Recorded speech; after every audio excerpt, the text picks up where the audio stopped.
How are you, Lottie? Good. Good. Singing.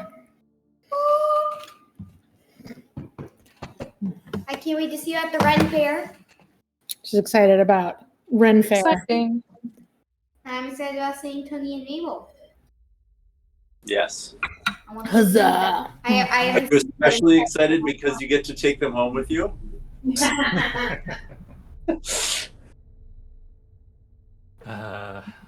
Hilarity. They have to decide whether they want to be costumed or not. I'm gonna wear a costume, Me too. I'll be the mini version of her. but just like a cotton shift and a bodice, so nothing. Yeah, I might break out that one you made me long time ago. It's like the bell sleeves. Yeah. Yeah, you made one for yourself and one for me. We went at Elves or something one year. So yeah, I've got a similar version of that, but it's just like it's cotton and it's open. I worn it to the one here, and I've had people ask like, "Oh, aren't you so hot?" Like, no, man, opposite. It's cotton and it's open, like nothing but air conditioning. It's great. Yep. Yeah, I remember one year I'm like, I thought I'd be cooler if I wore pants. No. Yeah, no. That's why I'm not wearing pants. Gonna go full over again. Gonna break out the over. Still have it. Parts of it have been cannibalized. No, those for are costumes. just those were extras. I'll bring the onion. Yeah, Takes more than one. I do have to find out if I have jury duty though. Oh no. Are you That's exciting. true? Ugh. So have to do a phone?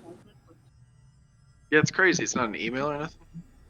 I had to check out a website and it would have to like, Yeah. refresh until they I'm in the pool all month, so I have to call every Friday after 5 p.m. And I called last week, and I didn't have a report.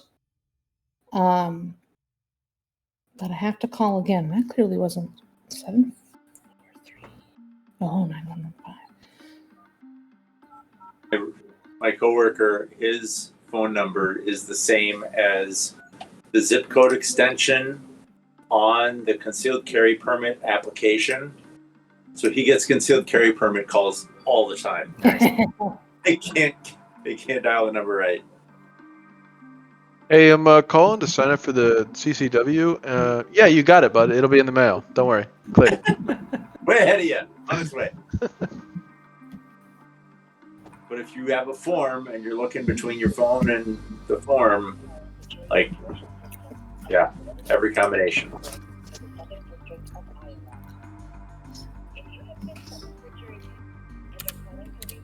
So I got Baldur's Gate 3. It's excellent, I would say. It doesn't offer the intimacy and creativity, obviously, of a tabletop like we're doing right now. But it's pretty close. Nice. Yeah, It's I worth a downloaded. look-see. I almost bought the game yesterday, which doesn't sound like it would be a disaster, except for the fact that I've owned it for the last 18 months. So buying it again on Steam would have kind of sucked. I didn't have much time to put into it. I got basically through character creation and like that first fight against the imps. That's always the best part of the game. Yep. Then you just stop and make another character. Then I make a new character. Yep. That's the game. I'm curious Over to and see what their implementation of 5e is like, since, as always, the problem with taking a tabletop game and implementing it in a video game is it's not great. Like, it's designed to be done with dice and paper at a table, so there's only so sophisticated it can be in comparison to computer role-playing games, which can do lots of complicated math in the background, and you don't have to care.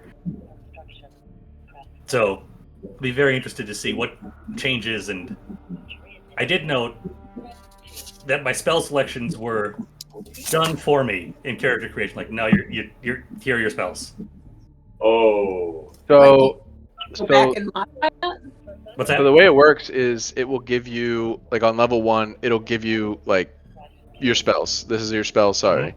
When you level up, it'll allow you to choose new spells and replace old spells. Okay. And as you level up to 3, you get slot 2, etc., etc. And if you play balanced, I played like 2 hours on balanced, and it basically directs you in every direction. You can't multi-class. You can't do anything You must continue extra. to call in and check this message every Friday after 5 p.m. during your jury term for reporting instructions. Do not report unless the message instructs you to appear at a specific date and time. To repeat your reporting instructions, press 1. For additional information, including how to contact a jury administrator, press 2. To end.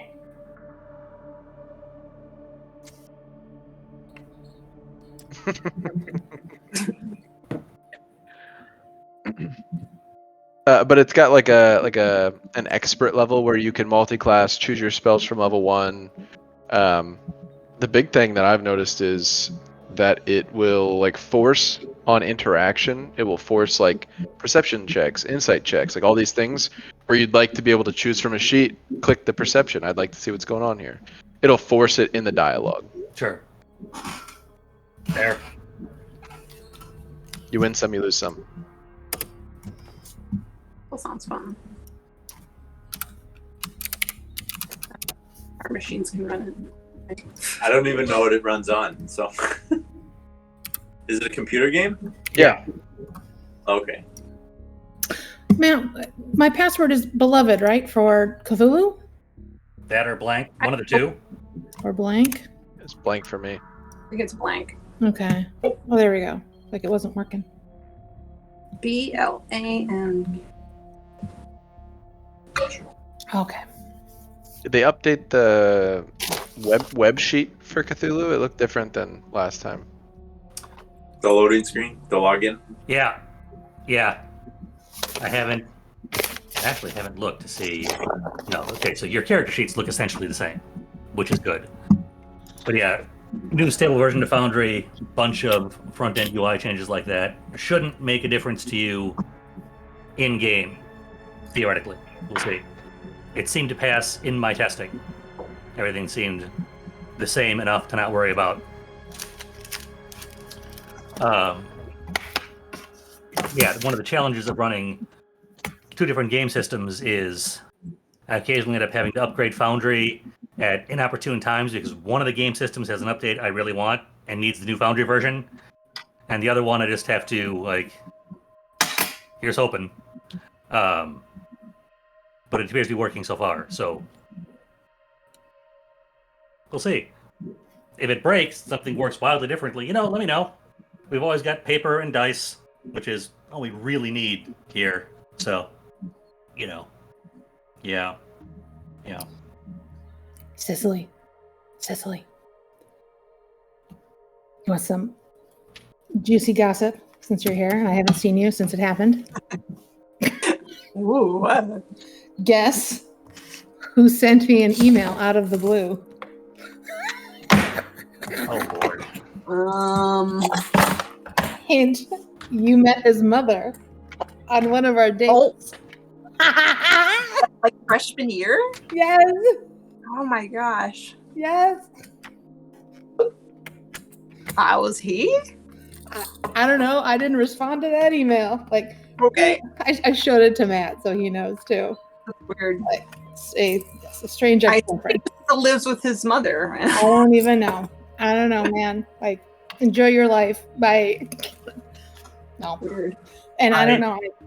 I suspect he's in a 12-step program, and he's in You think? the like apologizing for everything step. I don't know. Right. I don't know if he found my Atonement. email address because he emailed me at work. He emailed my The easiest way to do it. Yeah, so he Googled you and How? found How did However- he Google me? I'm not Martin. I'm Cherlin. He doesn't I know was my just maiden Hey, name. however, your last name is different. Yeah, like how did he find me? It might have been the rando that I responded to on email. He was asking for your information. Maybe. Was Did something you no? that guy your I social security number that time? Might have had something to do with this. I forget. I don't know. 5, 6, 7, 8, 9, 10, whatever. Yeah, that's the thing. Like, how did you find me? Because he doesn't know. Like, how does he know my married name enough to Google me to find my work email? Like, But what our marriage license is public record.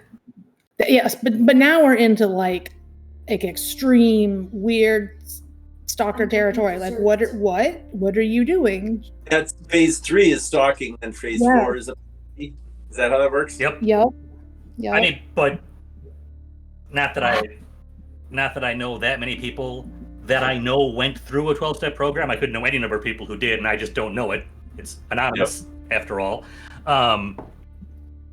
But the couple people I do know took step 4 quite seriously. Like, it wouldn't surprise me if someone went to that extent to be able to apologize to someone that they felt they had done particularly wrong to. It's very weird. So that continues to be my theory. That's all. I did not respond, but I appreciate the email because now I can laugh about it with everybody. So, yeah, he was terrible. It was an ex-boyfriend that told me he hoped I get cancer again. Classy. Yeah. Oh, yeah. It was bad. An email apology will suffice. It was bad. Like, I see you're doing well. Just wanted to drop a line. Like, that's nice. Nope. I mean, I guess there's the chance that he saw you in some publication. I don't know what he does. So I don't know. Again, like, how? It's not based on my maiden name, which is super. My maiden name is Martin. Super common. It's hard to like Google that. There's 8 billion people named Martin. Sure. I don't think he was never friends with anyone in my family. I don't know. Weird. It's weird, but That's all. yeah, it's a little stalkery. A little weird. I mean, it sounds like it's more likely that his mom found you. Maybe. Like, are you available to go on any more dates? No, Jason's mother. No, I'm not. That was the weirdest double date I ever. It's like, Your boyfriend. I'm glad you're here to verify to Matt that it happened. It happened. It was real. It was real. His mother came on our date. It was in college. But at the same time, like, you can kind of see how he ends up being the kind of person who tells you he hopes you get cancer again. Because he clearly has no idea how to run as a person. Yes, how to operate. His mom has given him no chance to figure out how to, exist. Yes.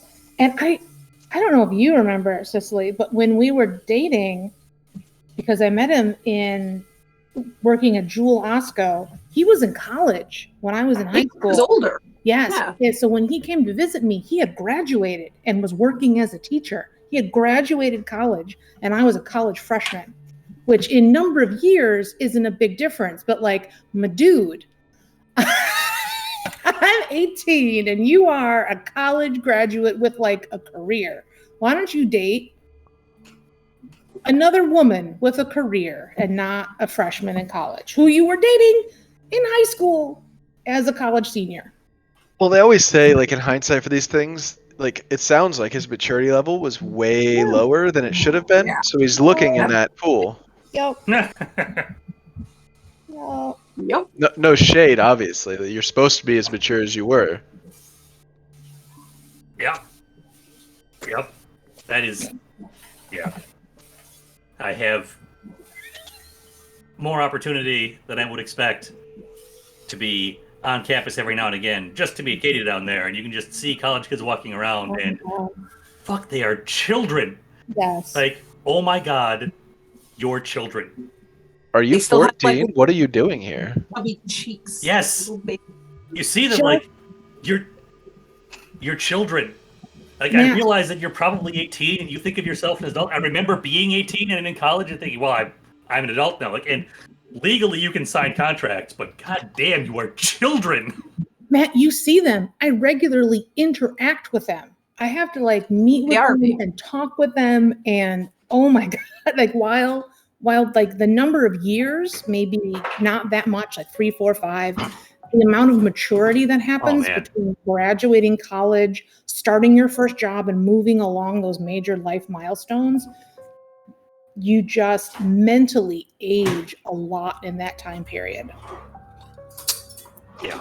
Or you don't. Or you don't. Right? You Or know, you don't. the other Everybody choice. gets older. Not everybody grows up. Yep. Woo.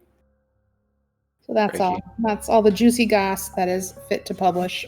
All right. Well, with the context of the Eldritch horrors of real life being set for us,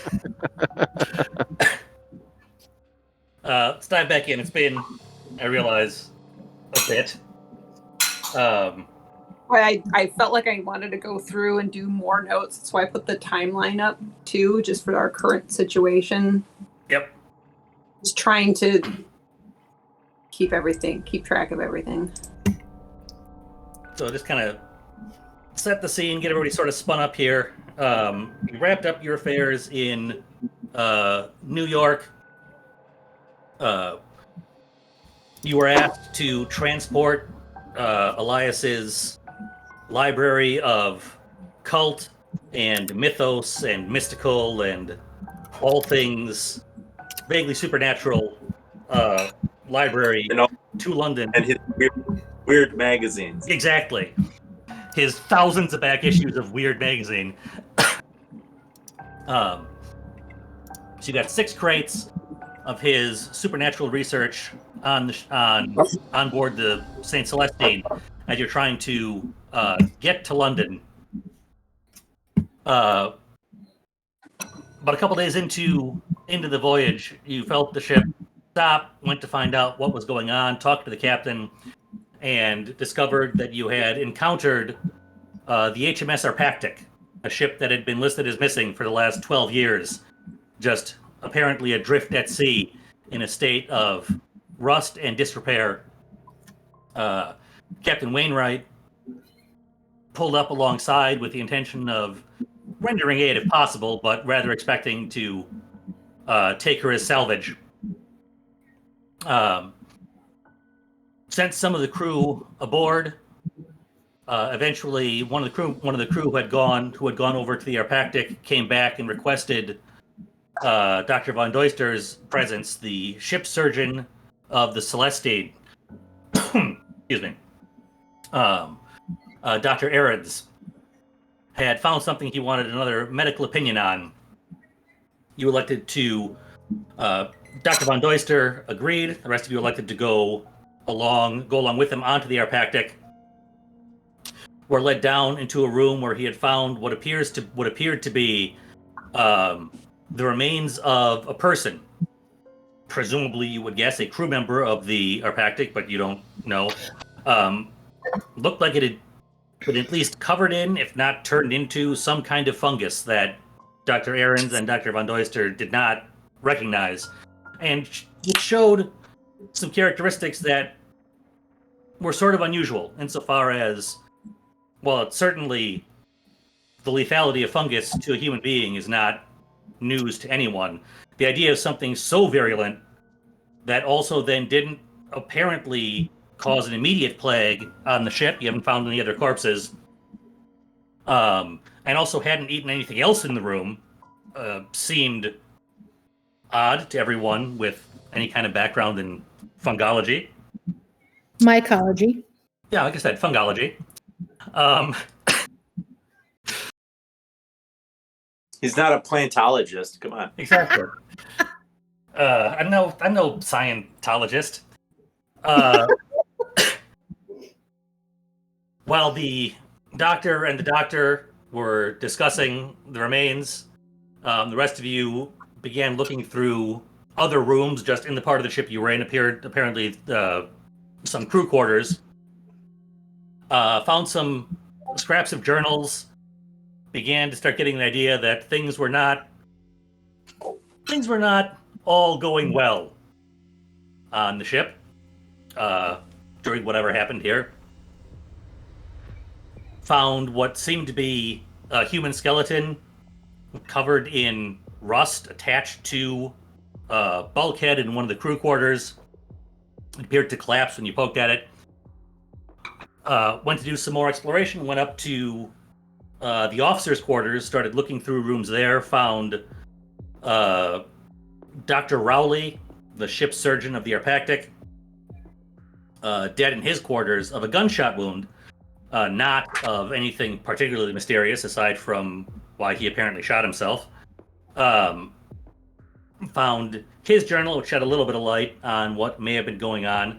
But while discussing your next steps, what to do, you heard some shouting from a couple decks down. I say couple decks down, let me go over the layout of essentially both ships. You've got, on the St. Celestine, you've got below decks, mostly cargo space, along with engineering and electrics and a bunch of ship infrastructure. But for the most part, below decks on the St. Celestine is devoted to cargo. On the Arpactic, below decks would presumably be somewhat more constrained. You haven't gone down there as yet, but it wasn't a cargo ship. Well, it was a freighter, but an armed freighter. It was a ship of the Royal Navy, so designed to carry freight, but also armed and potentially to carry troops as well. But both of them share similar layouts of the conning tower, where the first floor, level with the deck, so just walk from the open deck into the room, is the crew mess and galley. Directly above that is the officers' mess. Directly above that are the officers' quarters, and then at the top is the bridge and rest of the conning tower overlooking, the ship and the ocean. So you are up on the officers' quarters deck, just essentially coming out of Dr. Rowley's quarters, when you heard the shouting from somewhere below. And that brings us up to speed.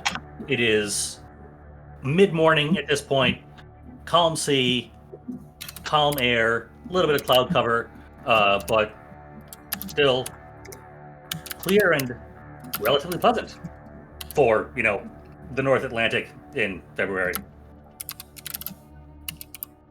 Real quick, above the officers' quarters, is that the bridge or did I miss something? Okay. Yeah. So bridge. The very top is the bridge and the ship control stuff. So like radio station and the ship's wheel and navigation. If there's a map table, that's where it would be, that kind of thing. Mm-hmm. And then officers' quarters, then crew quarters and mess. And then Officers' quarters, officers' mess, crew mess, and then crew quarters appear to be below deck for the most part. Right. Got it. And then below is where engines and cargo and the crew quarters. Yep. Oh, so the far, crew. all you've seen below decks on the St. Celestine, you've seen various cargo holds because you went through some of them to check out the library you're carrying with you. You haven't been below decks on the Arpactic aside from one corridor of crew quarters. So you're not certain what's down there. But you certainly surmise that in both cases there's going to be engineering and like coal bunkers and whatever else you need to make a ship go, which none of you are terribly familiar with, but you sort of imagine most of it's down there somewhere because the ships presumably go and you haven't seen much to make it go. I'm turning into a Packlid on deck. So if you're on deck and you walk through the door, you're in the crew galley. Yes. Then one up, and galley and mess. Yep. And then one is the officer's mess. Yep. And then one up from there is the officer's quarters. And one up from there is the main control area. So are the quarters on the crew quarters the same level as the crew's galley and mess, or no? Crew quarters are below. Okay. Yep. Right. So that's where we are. We are below decks in the crew Right quarters. now, you're up outside the officer's quarters. You just went into Rowley's office and heard shouting below. But you started out one level below decks in crew quarters, roughly amidships on the Arpactic. We heard. So we went up to the officers' quarters. That's where we found the doctor. Yep. But now we were shouting from below, where the rest of the crew that had come forward to look for Potentially. salvage. They're not here. The shouting's relatively faint. So they're probably not like in the officer's mess on this ship, but exactly where they are, you don't know. You just hear it from somewhere beneath where you are. And I must have been like falling asleep towards the end because I forgot to take a note about the doctor. So, and he had been the one that had shot himself. Yep. And left a note beside his body. Yep, which you should be able to see in your journals under Dr. the drift folder. Yeah. It's So I will Dr. put that. Oh, I don't know if I can actually show you the PDF directly. Little Dr. Rowley. Nope. Oh, 'cause I hit the wrong button. I hate that. To show you a specific thing, I have to hit the button in the right place, and I didn't. But you should be able to see Dr. Rowley's note in that folder, in that journal entry. So I had clarification, and maybe I was wrong when I was looking through it. It sounded like the doctor had documented more deaths than just these two. Because, let's see, on his 11th February entries, like, never in all my days on the sea have I seen a death toll like this. I could have sworn we found more moldy bodies, but I may have. I thought we only found one mold man, one rust, One rust? and Rowley who shot himself. Yep. So we've only found 3 bodies. So far, that's all Maybe- you found, but you've only been in a very small part of the ship so far. That's Right. Okay. Oh, maybe I was just imagining, because he's saying I've seen gruesome deaths from fungal infections and blah blah blah. So from his note, I'm assuming there are more fungus deaths. But that's all. And we didn't inspect his body, or did we not get a chance because we heard screaming too fast? You Or inspected it well enough to discover that he died of what, upon inspection, was an obvious gunshot wound through his head. You presume inflicted by the rifle that was laying on the floor, laying on the deck by his feet. But there were no other signs of an impending infection, like a patch of mold on his hand. I don't think anybody tried to do a medical investigation. It was just a kind of more of a spot hidden than a medicine, as it were. Okay. Well, we gotta attend to the screaming. Or spot not so hidden. Right. Like Spot rapid. not hidden poisoning. once you Yeah. looked at it for a second. All right. Well, we should probably run to the yelling, right? Yep. Then he's on his way. Cool. Yep. So yeah, you race down the ladders and follow the sound of the shouting, and you find a few members of the St. Celestine crew standing basically just outside the crew galley. One of them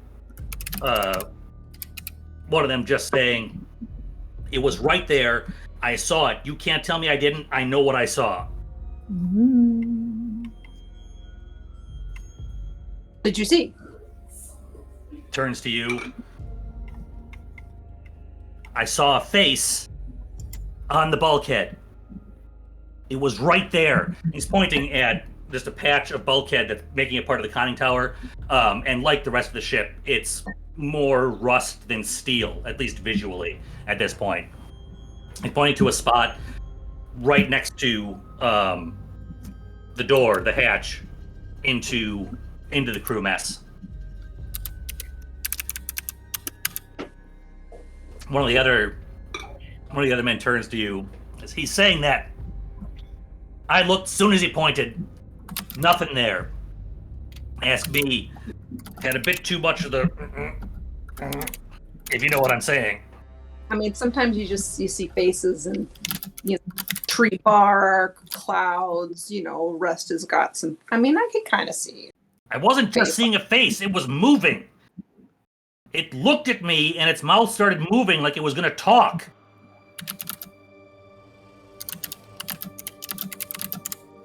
So Denny has bought into everything, basically. He's The letter says rust announcer, but that Yeah. guy sounded like he was drinking a little bit too.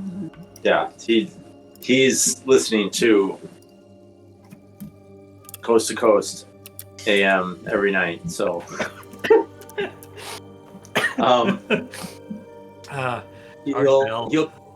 he'll call the guy over and ask him like for some specifics about the face, about like, did it look like some kind of Brit, or was it, what? Tell me what the face looked like. You didn't recognize it, I assume, but if you did recognize it, I guess. But tell me more about it. He looks at you like you're crazy. Like, it was a face made of rust. It didn't look British or American or anything else. It was a face made of rust. Like, okay. I'm pointing at the bulkhead. No, I didn't recognize it. I've never known anyone made of rust. Can Adele use her knowledge of the natural world to try and inspect the bulkhead and see if anything looks unusual? Poke. Does this look like regular rust or like? Well, got her knife. Poke. Special So, I mean, yeah, you can. You can roll natural world, but I'll tell you, natural world's not going to give you a whole lot. The most you'll be able to hope for there is whether it doesn't look like rust you've seen before. Anybody have metallurgy? Metallurgy. Like, what if Adele walks up and sings Is that a thing? Sweet Caroline and listens to see if the rust goes. Ba, ba, ba. Metallurgy. No. I assume that would be under art craft. Or science. Astronomy. Sec. I have neither. If you don't, let me see if there is where is what I'm looking for. Yeah, that was the closest thing I could see that I had, other than like straight up occult. Like, is this magic? Adele knows. So, Like appraise. I would give you potentially a hard mechanical engineering. Might give you something. What about mechanical repair? Yeah, that's what I meant. Mechanical repair. As low as is currently just What is- hard. Under art and craft derivative, what's that mean? That's an excellent question. Poke. I don't know. Poke. I'd have to look. I can't find. Yeah. I'm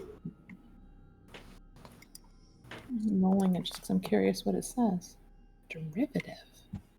Even 60.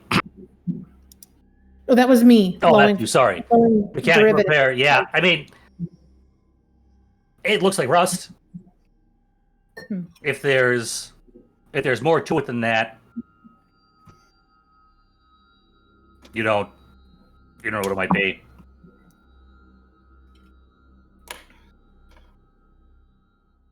Bearing in mind that you're coming at this with no particular, and your character knows you're coming at this with no particular expertise in the oxidation of iron process. Like, Lois, you are certainly familiar with metal rusting, but beyond that, so iron and iron derivatives, iron alloys rust, and rust looks this way, and you're looking at this like, yep, looks like rust.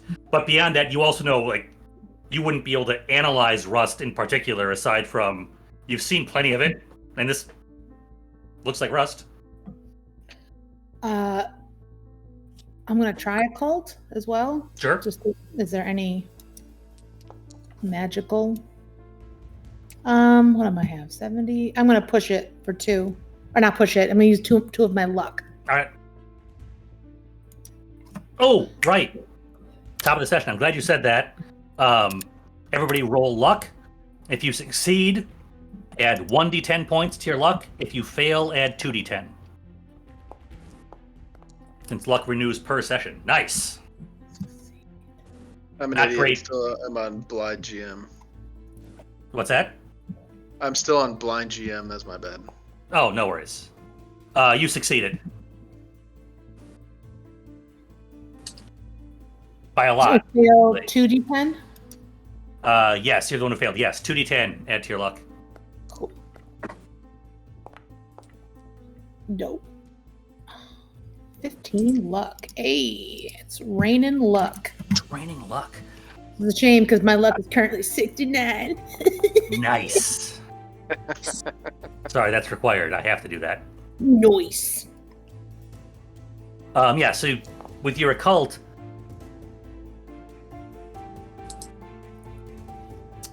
yeah, so regular success on occult, like this is, there's something not right here. And this isn't particularly news to you, but you have something is wrong here beyond just a wrecked ship at sea and beyond some people, some bodies you found dying of very strange means. You get the sense of there's a malice in the air. Ooh. Adele does not like that. Upon hearing there was a phase, the doctor is going to suggest that we look for any further survivors, or It's been out here for 15 years. or dead bodies that may have been attached to the wall. Yeah, Denny's gonna want to search the area in general. The area, the immediate area, like just top deck. What's your search to include here? Is I guess what I'm asking. So we're one deep into the boat, right? Well, right now you're just on the deck. You're just outside the crew mess. Where a sailor pointed at the bulkhead outside the entrance to the crew mess hall. Said he had seen a face there. Sorry, I thought we were one deck down. No, right now you are on deck. So I can tell you, you didn't have a chance to really see this before. You were sort of hustled down below decks.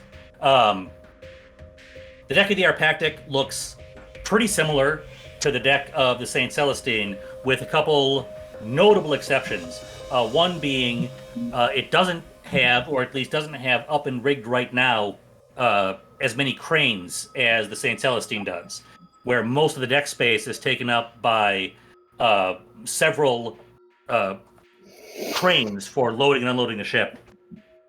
The Arpactic doesn't have in view those cranes, but you can see both fore and aft of the conning tower. What the Arpactic does have is a deck gun on both ends. They look like the rest of the ship. They're fully depressed. They look rusted and rotted and decayed. But it is a marked difference from the St. Celestine, which is not particularly armed, and various of the crew members have small arms on them. You have small arms on you, but the ship itself isn't armed, whereas the Arpactic apparently was designed to be able to take some stab at defending itself. But aside from that, the decks look pretty similar, though this one is less cluttered and more rotted. There's no cargo in sight. You don't have the same piles of weather-ready goods tied down with netting and lines and whatever else to ship across the ocean. Von Doister's gonna give an eye to Denny and sling his shotgun around to the front, and let's look around and see what's going on here.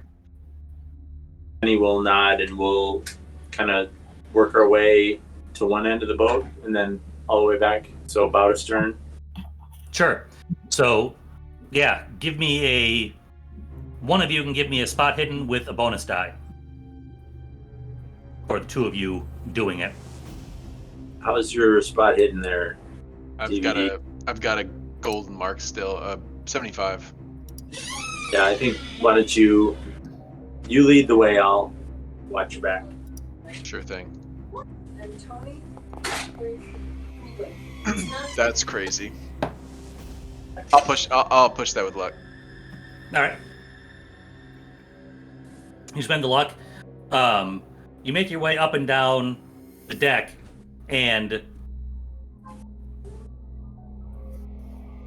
what you find is relatively unsettling, I dare say. I don't want to speak for your characters, but I imagine it's relatively unsettling. insofar as in at least 2 spots, you find what look an awful lot like that rusted corpse you already found, but attached to the rail running around the wooden deck under your feet. You do also notice that 1 lifeboat is missing. Um,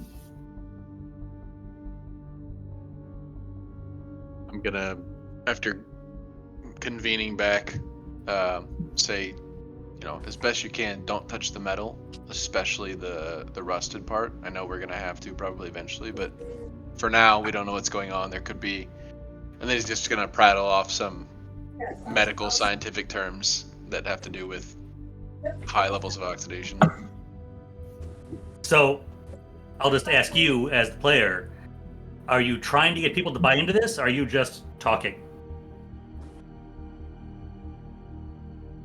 I'm trying to get people to buy into this. All right. In that case, what is it here?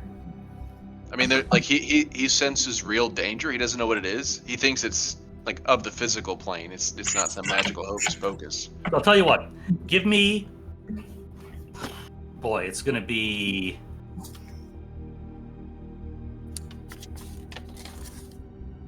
Give me an extreme medicine check to start with. Extreme medicine. Extreme medicine. No. In that case, then give me a fast talk.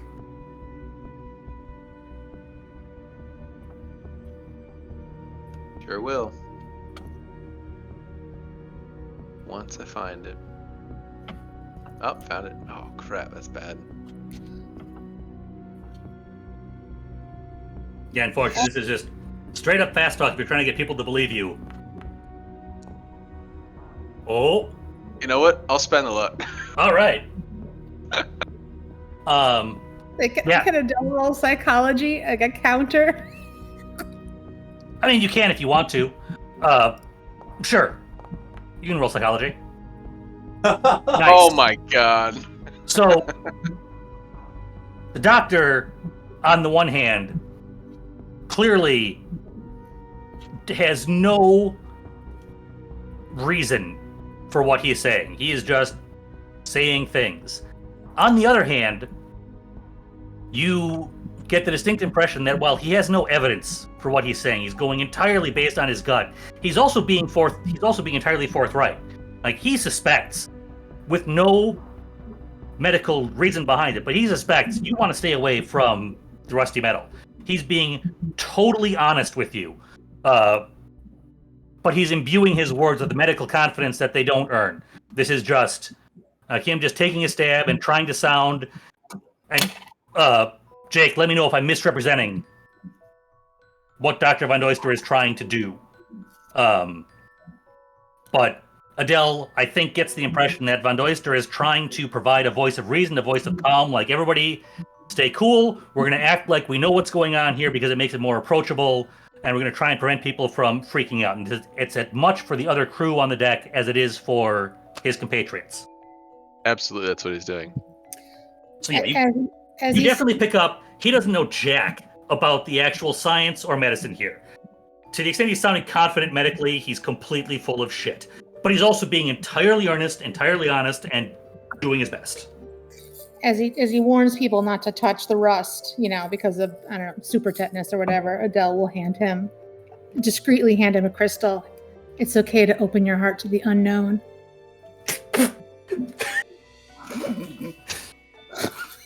He'll look at the crystal and reach his hand out and just pocket it without saying anything and continue on with his medical bluster. Yep. That's exactly the right word. Yeah, Adele, you pick up that this is 100% bluster, but he's not trying to deceive or flim-flam anyone. He's just trying to be the voice of medical authority here and maintain, it's cool, science. Well, Adele isn't saying anything out loud, but she will give him a lovely deep orange crystal. My bedside manner is confident and calming, but it's bullshit. Yeah, and that's... I realize that fast talk isn't your strong suit, but it is what we're trying to do at this point. Everything's cool, you can trust me, I'm a doctor. Oh shit! Well, What's going on? And let's give you a thing to do. Like, we can either go crazy right now, or maybe postpone it some by paying attention to a thing that we can control. Okay, is he just trying to convince us not to touch Rust? Yes. Okay. Yeah. Don't touch Rust. Don't touch I don't Rust. want to. All right. I was gonna eat it. Do you eat paint chips? Like, Yeah, in fact, if we find any gloves somewhere, Adele would totally start grabbing gloves to hand out to people. You can probably find some back on the St. Celestine. I don't think you have any with you. I guess the doctor might. You could roll luck and see if you have gloves in your medical bag. Adele is a lady. She has gloves on her. Sure. I got some gloves. Got some gloves. You can all be wearing gloves of various kinds.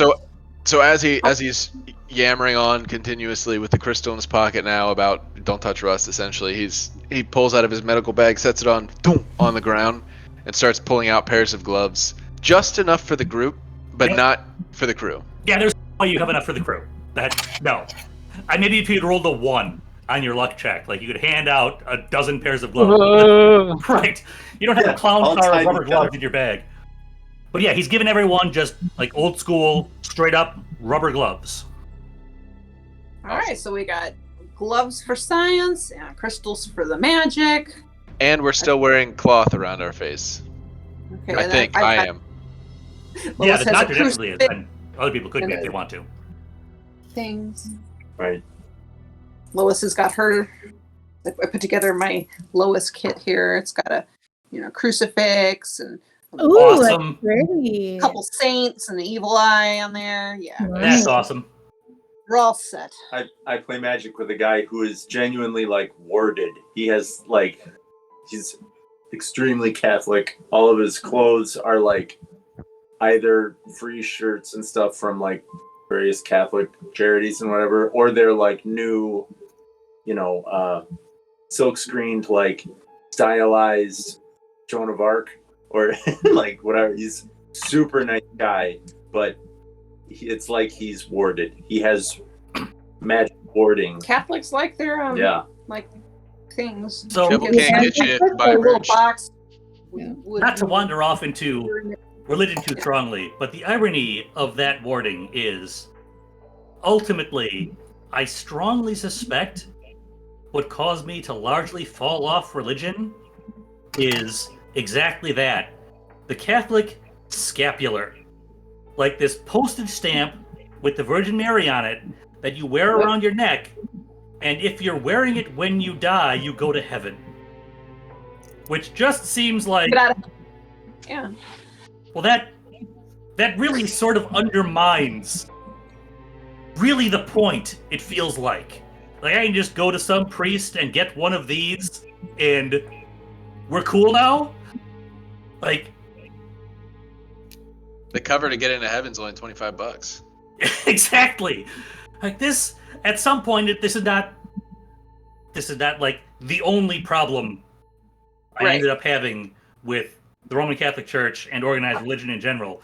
But at some point, I feel like this was the seed crystal, where all of a sudden everything kind of fell out. Like, you know what? This doesn't make any goddamn sense to me. This is just cheating. And a religion with cheat codes, I feel perhaps is not ultimate truth. Just, if I can just up, down, left, right, BA, start my way into heaven, perhaps the rest of the religion doesn't make a lot of sense to me. I don't know. Just... Now you had religious education though, and you knew that each teacher would, and whoever theologian, they would argue whether that was true or not. Yeah. There's always like, do this, and then you'll go to heaven. And other people are like, no, actually, it's you have to have the holy water at your bedside, and blah blah blah. Everyone had all these different rituals because it was this amalgamation of weird pagan rituals that got smushed into. Is Mother Church nothing if not adaptable? Like, what do you people believe? Yeah, that's Catholic. Yeah. Oh, that goddess you like? Oh, that's actually Mary. That's Mary. It's basically the same, but it's Mary, really. Just, yeah. When do you celebrate your stuff? Yeah, that's when Christ rose. 100%. Yep. First Sunday after the second full moon after the solstice. Like, absolutely. No. That's not pagan in the slightest. No. You're confused. He big into the moon. Like, wait, what? Like he was born winter solstice. Totally. Yep. Who would have guessed, right? 365 shots at it, got the one. He's just that good. Is the thing. You've got really. candles going already. Hey, like spirit, it all works out. What a coincidence. Once you step back and look at it, and I give the Jesuits credit for, like, I had a Jesuit education in high school, and they legit taught, like, no, seriously, think about it. Like, no, for reals. Like, if you're going to believe this, we want you to believe it because you thought it through, not because we bamboozled you. Like, yeah, this isn't going the way you want. The Jesuit tradition versus the Franciscan traditions, like, they all were arguing about, like, what actually, but I don't know, I kind of liked that just Catholic voodoo stuff. Not that I really believed in it, I just thought it was neat. It is. I just like the guy that played Ernest P. Worrell. His belief was if you didn't have an open window, you'd end up haunting wherever you died. Well, that's fact. Again, that's the thing. Like, from my current perspective, like, the Roman Catholic Church is this extensive mythos that's been worked on by brilliant people for thousands of years. It is totally boss. Like, it's great. Yes, as a mythology system. I don't share. Like, this is awesome. And I mean that totally straight. This is awesome. Some of the smartest people in all of history for the last 2 millennia have been working on this belief system, and it is incredible. Like, it is awesome.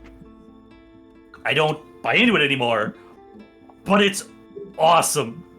And, like, if you want to go talk to someone and, like, talk it through, they will have answers for everything you can think of, because a lot of people smarter than me by orders of magnitude have spent time thinking about these problems, and have come up with how this makes sense through this lens. Yeah, they did the smart thing by saying, like, the Bible is, oh, yes, inspired and all that. Step one, this is Bible. Giant stack of dogma. Oh, here's where all the real answers. Exactly. Which, and I won't argue with someone who believes it. Like, yeah, they spent a lot of time. Like, if you start from the point of view of, we take these things as articles of faith, which we acknowledge, like, these are articles of faith, you just have to believe. Like, we're not going to try and demonstrate to you. There's no proof. These are articles of faith. Like, straight up, out front, here it is. You just have to believe. And if you do believe, here's this incredibly intelligent, sophisticated, well thought out philosophy and ethical system and moral system that, based on this belief, normalizes all of this, and all makes perfect sense. Like, yeah, no, man, you guys are really good at this. And that's why I won't argue with someone who believes, who was an active Roman Catholic. No, we disagree on exactly one thing. And if I changed that, I would buy into everything you're saying. Anyway, sorry, little digression. Because of the warding and the scapular, and at some point I really, like, wow, that must be wrong. Anyway, sorry. Yes. But it provides some background information for Lois. Thank you, because she got extra Catholic recently. Yep. And I personally, literally wouldn't want to try and argue with her about Catholicism. Like, you buy into the church and you study it, like, this all makes perfect sense if we start from the same point of belief. It's especially really after she saw a fat vampire. I've told you, right, that I was a little disappointed in What We Do in the Shadows when he turned out to actually be a vampire. I wanted him to just be some dude, like, I'm an accountant, and I'm incredibly boring. Yeah, Colin? His little subplot with the other vampire was cool, so I'm glad that they went that way, because I enjoyed that a lot. But it was a little disappointing. Like, I was hoping, like, yeah, you're not a vampire, man. You're just some dude that sucks. You're just emotionally draining because you're a person who's emotionally draining. Ugh. Anyway, sorry. Yes, you are gloved up. You have cloth breath masks on of some degree of ability, but better than nothing if you choose to be wearing them. You found, I think, three ultimately, what you now, based on your findings below decks, recognize and assume to be corpses rusted to the railing around the deck. Here's my theory. They were somewhere on shore and someone got infected with whatever this is when it was an organic contagion, and that's the mold person, and it adapts to whatever its surrounding is, and now it's a rust monster. The doctor called it a weapon of entropy. A weapon of entropy. Or using entropy as a weapon. I thought that was a eloquent way to put it. So maybe it's whatever that force is, and it can manifest as mold or rust or some other sort of corrosion. Yeah. Growth, because, yeah. So Denny and the doc will relay the information and the discoveries to everybody else. And I think we're all together, aren't we? Yeah. Oh. And then Yeah. rip out the I will gloves. also note, Denny and the doctor, at the very least, would realize that to people who hadn't investigated the rusted corpse below decks, the rust attached to the deck would not obviously be human remains to anyone else without poking at it. I mean, they're vaguely humanoid shaped, so they may attract attention. Without the experience of investigating, poking, seeing the rust flake away, seeing the skeleton underneath, Mm. Yeah, the who's with average Lois? crew member of the St. Celestine walking past, it would be potentially an off-putting sort of. Lots of stuff looks like people, but it isn't Right. actually. Right. It wouldn't be obvious necessarily that these were human remains. Because none of you had seen anything like it before either. Like a person just essentially consumed by rust is not a normal part of the human experience. Okay, The so Lois doctor's will just say, already- look, more rust corpses. Yep. There was another one of them. And that one was stuck to the wall, and these ones are stuck to the railing, so it must have come off the metal, right? If it's something we don't want to touch, right, Doctor? And now you're buying into the doctor's mumbo jumbo. But yeah, that's exactly Right. what he was trying to get to. Anything's possible. Yeah. You have no reason to believe the doctor is wrong. Just Adele knows he has no reason to believe has no medical reason to believe he's right. What does the door on the bulkhead look like? What's the Rusted. condition? Like everything else. And it's not, to be clear, it's not like everything you see is rusted through and falling apart. Virtually everything looks like a wrought iron lawn sculpture that's been out for a decade. Like it's not disintegrating, but it just looks like rust. It's all holding together. You assume that there's steel under there somewhere because otherwise it would just collapse. But it's all rust. There's an occasional patch of less. We can see a little bit of like paint still there. It's not perfectly homogeneous, but the whole ship is covered in corrosion. Okay. The doctor's going to suggest that Denny take point on the door and we investigate whatever face or whatever this guy's talking about. I mean, we saw a guy rusted to a wall. I've never seen that before, medically speaking, so I guess anything's possible. And now he's like talking himself through, like, he still thinks this is science backed. There's definitely science behind this, but it's some freaky deaky shit. Those Rust-Oleum scientists have gone too far. Who's got the rusties?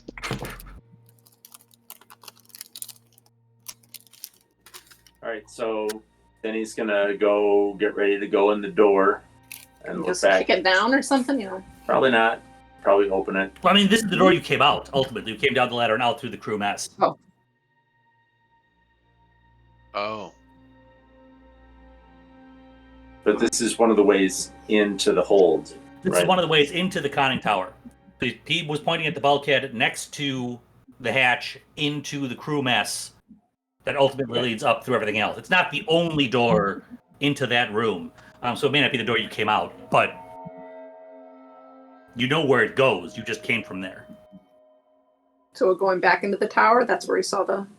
So Well, We saw it on the outside of the tower. Yep. the He stayed notes on the made it deck, sound like pointing the at the notes made bulkhead it next to sound- the door into the crew mess.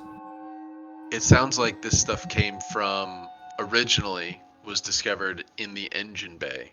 Yep.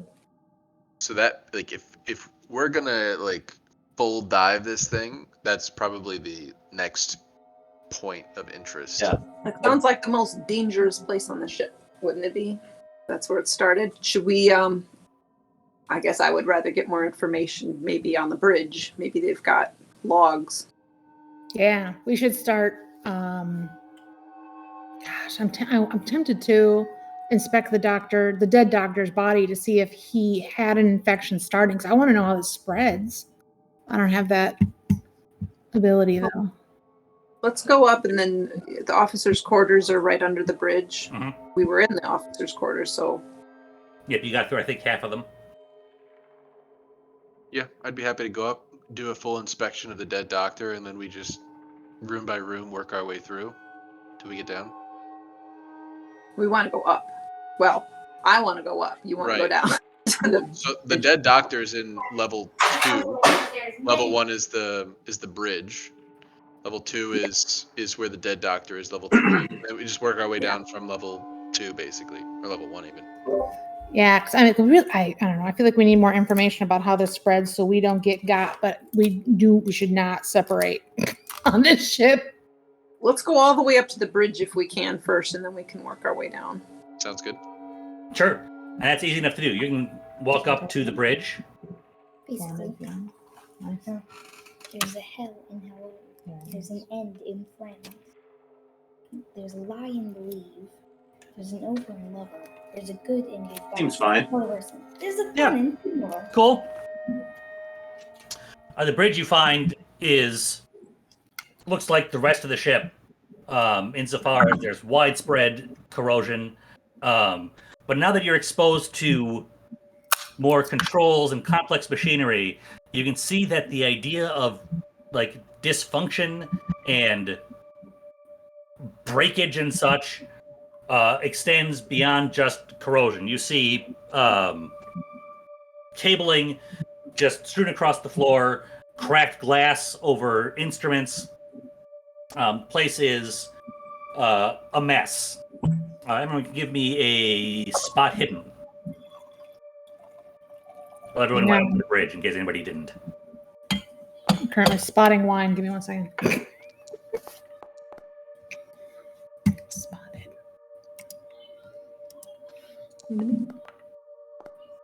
Yes. Nice. Nice. Un fuego. Ladies, And the doctor. You're the And only the one who doesn't see me. not me. You are distracted by the lovely view. Yes. We'll say you're paying attention to defense more than anything else.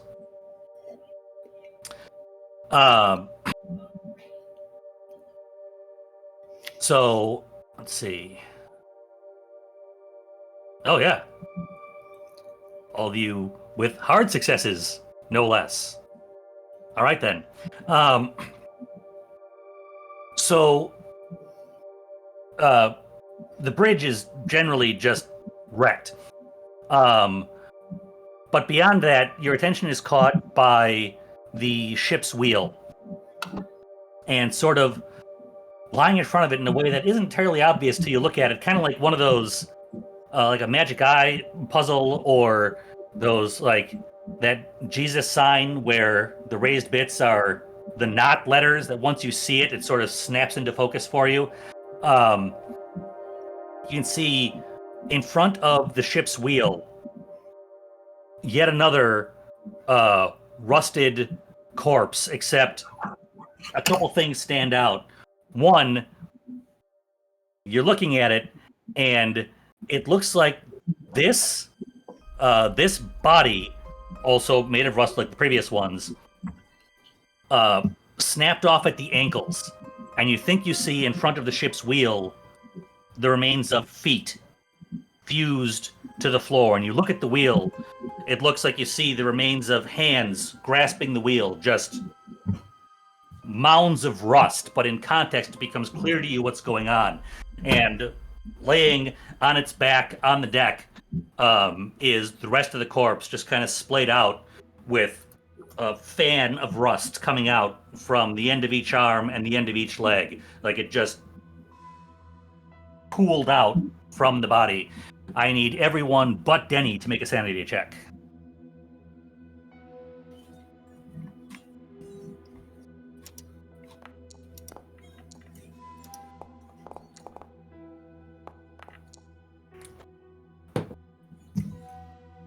Bridge. Nice. Another- You all managed to take this in stride, perhaps a little bit inured to the idea by having discovered the rust corpses previously. The somewhat more ultra nature of this one, you manage to kind of just see it and blip your mind over it. Like, yep, just another rust corpse. A natural way that rust corpses behave. Exactly. Just a Rough Tuesday. feather.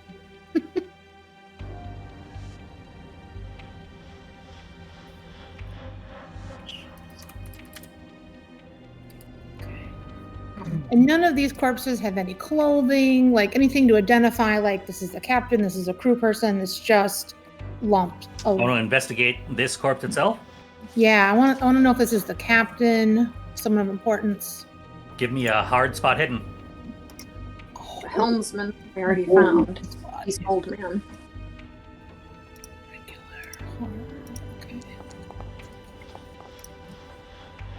Okay. Nope. You can't tell. You're kind of poking at the corpse a little bit, trying to see if you can discern any rank issues or remnants of a uniform or anything else that might indicate anything to you beyond this is a dead person. But you don't come up with anything, except as you stand up from the corpse and turn around, you notice the fingertip on the middle finger of your right glove has a hole in it, and there is rust on your middle finger. Ooh.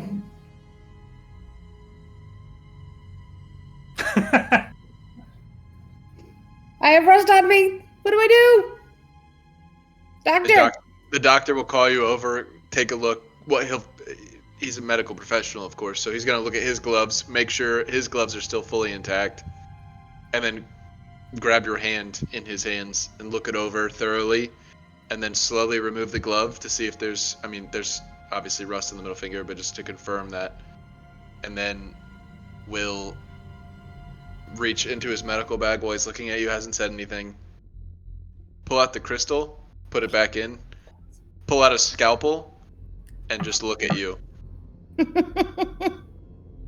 I don't know what's causing this. I may have alluded on the base level there in front of everybody to keep folks calm. I don't know what this is, but I do know that it is spreading at a rapid rate. Look around you. We may have to take some precautions here. And just look at you blankly. Well, is there anything to wash this off of my hand to get it off, other than just like? So you look at your finger, and aside from being a particularly fine powder of rust, it doesn't otherwise seem abnormal. You try and brush your finger off on your clothes, and the rust largely comes off. There's still some in your fingerprint itself, but you haven't tried to wash it off with water or a brush or anything. Bit on it. Yeah, the doctor's gonna say that we may have to take some precautions, but for now, and he takes his scalpel and he will attempt to scrape away, like with the blade being perpendicular to her finger, not cut it off, obviously, but basically scrape away the top layer of skin on her finger. Sure. With a little bit of caution, a little bit of time, a little bit of spit if you're so inclined. The rust seems to come off the finger. It's clean after a little bit of work. Everybody who's got this rust problem, they're all attached to the ship somehow. He was touching the wheel. The other ones are touching the railing. The other one was touching the bulkhead. It's like, being electrocuted and being... I was just going to say, like touching... a lightning strike. Right. What did the doctor in his note say? He said something about electricity. Go back.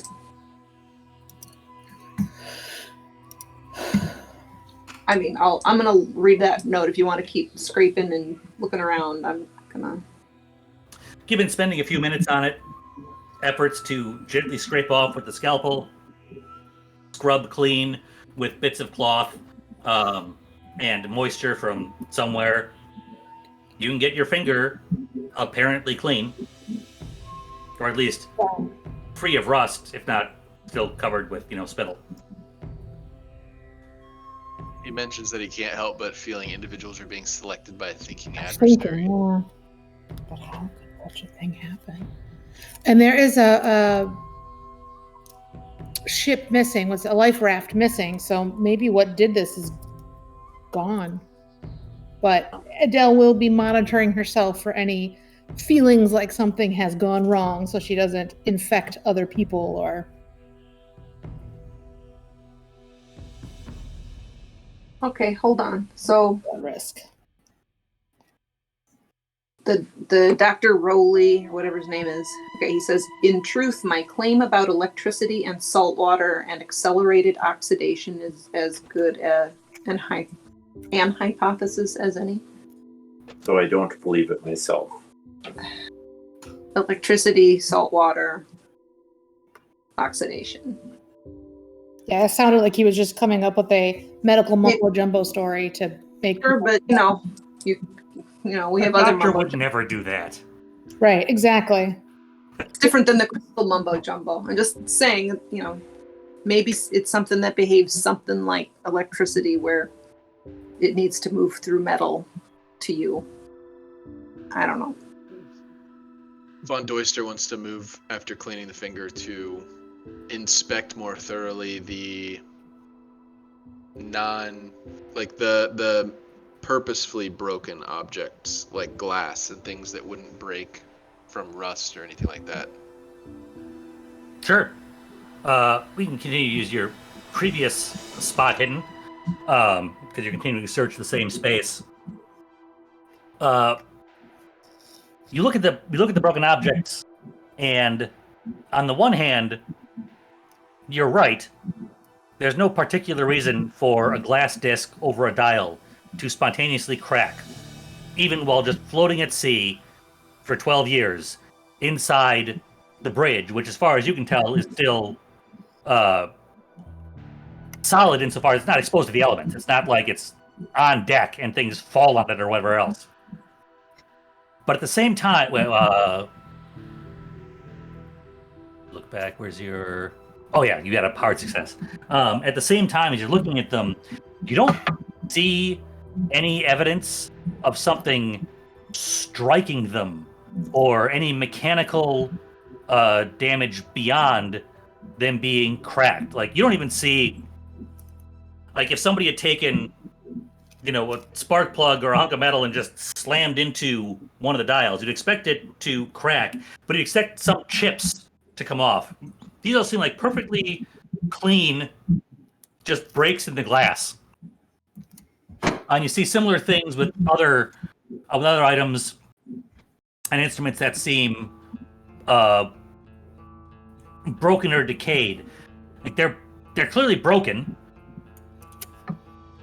but aside from the breakage itself, you don't see any evidence that they're broken. If you see what I'm saying, like they are, but you can't see any causal relationship to anything else. It's like they're broken. Like they were manufactured broken, which obviously is ridiculous, but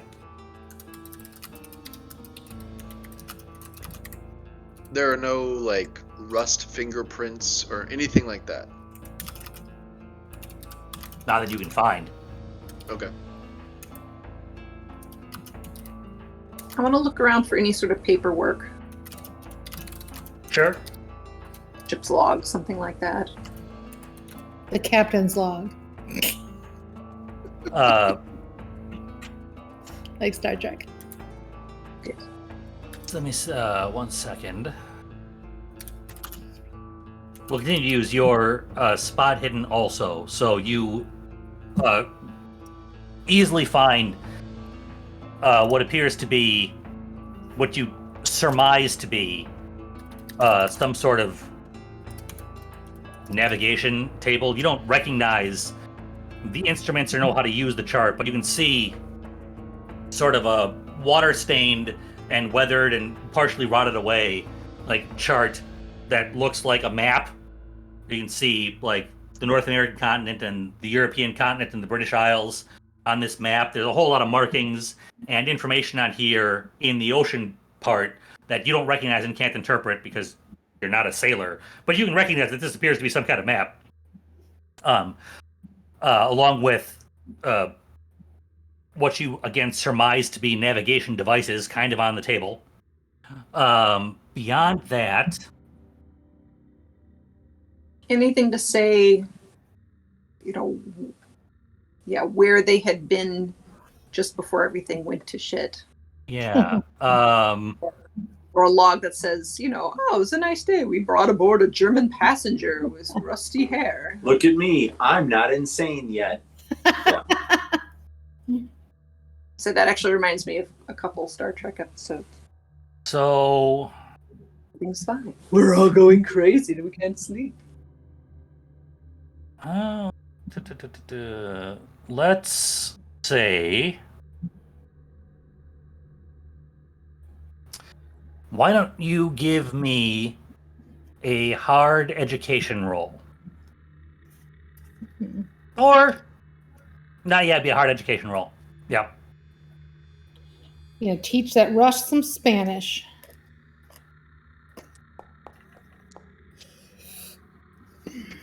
Oh, that's a shame. Oh, can't I use a luck? You can. So you It's would hard, need to use yeah. 29 luck to get down to Oh. hard success. 60 is normal, 30 is hard. Oh, okay. Yeah. Sorry, I was just Which looking at the... you can absolutely do, but it's not like a point. It's 29 luck to get down to a hard success. No. Are you able to luck on a push? I feel like I've asked. this No. before. Once you push, the push is it. Gotcha.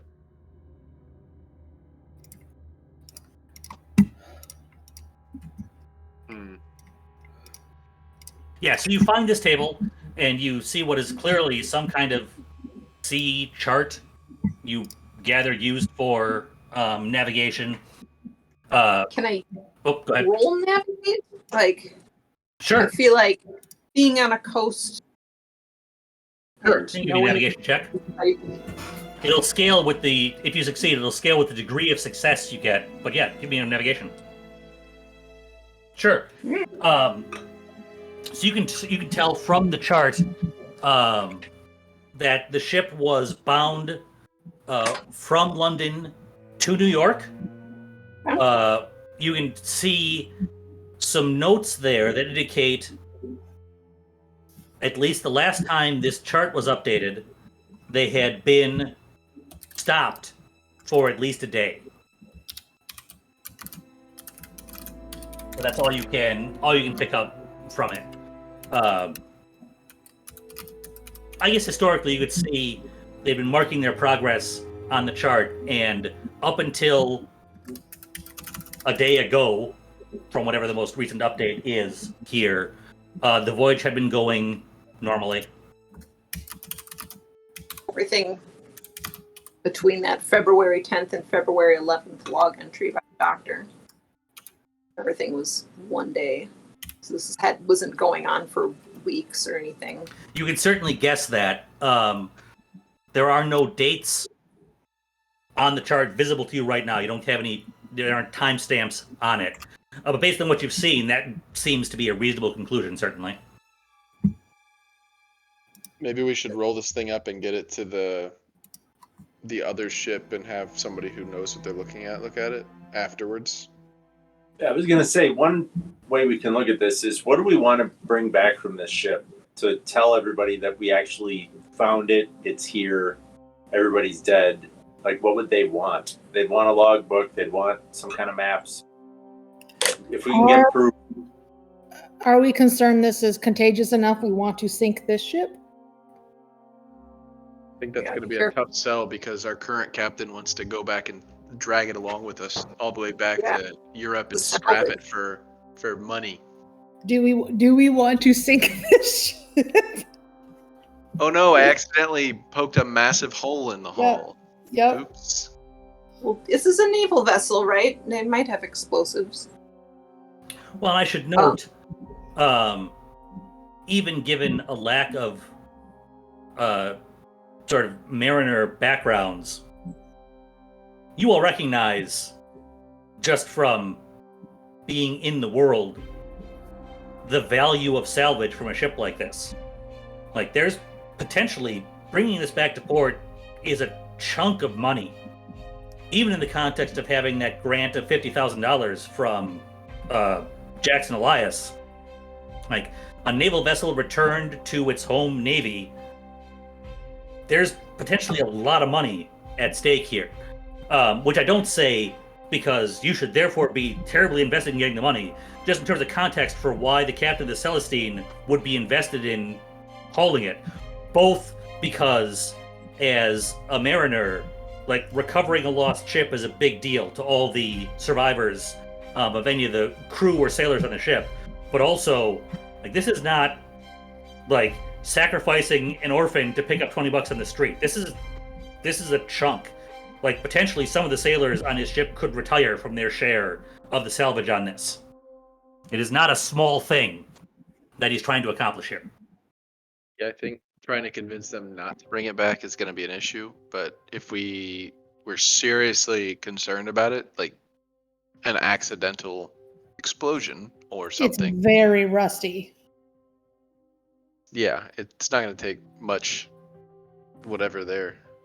We need to find something written down just to give them some proof as to what's going on here. Yeah. Is there another office up here or something? So this is like where you steer? Yep. Is there like captain's office? Not We here. might have paperwork.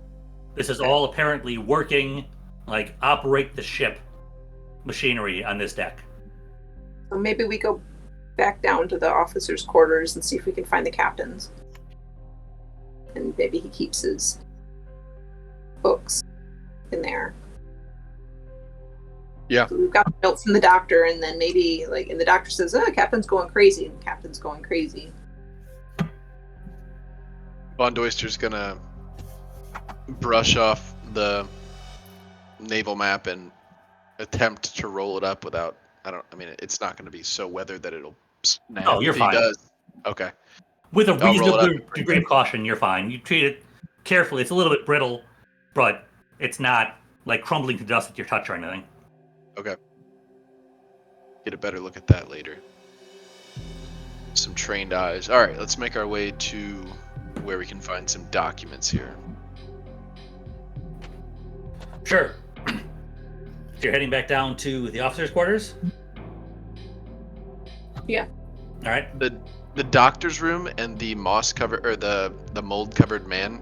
Can you remind me what floor that was? The mold-covered man was in the crew quarters below decks, as was the first rust corpse you found, up against the back bulkhead in one of the crew quarters in that first section you encountered. So far up here, all you found in terms of, corpses, is Dr. Rowley's. Yeah, and we were interrupted. We heard screams, so we left. But yeah, our intention was to initially to search the crew quarters. Okay. So We should ask that guy what the rust man was trying to say to him. Right? He said he was trying to talk to him. I mean, he made it sound like it was going to say something, and then he started shouting like a not cool supernatural investigator and scared it away. He just died. Amateur open mic night. Oh, nuts. Okay.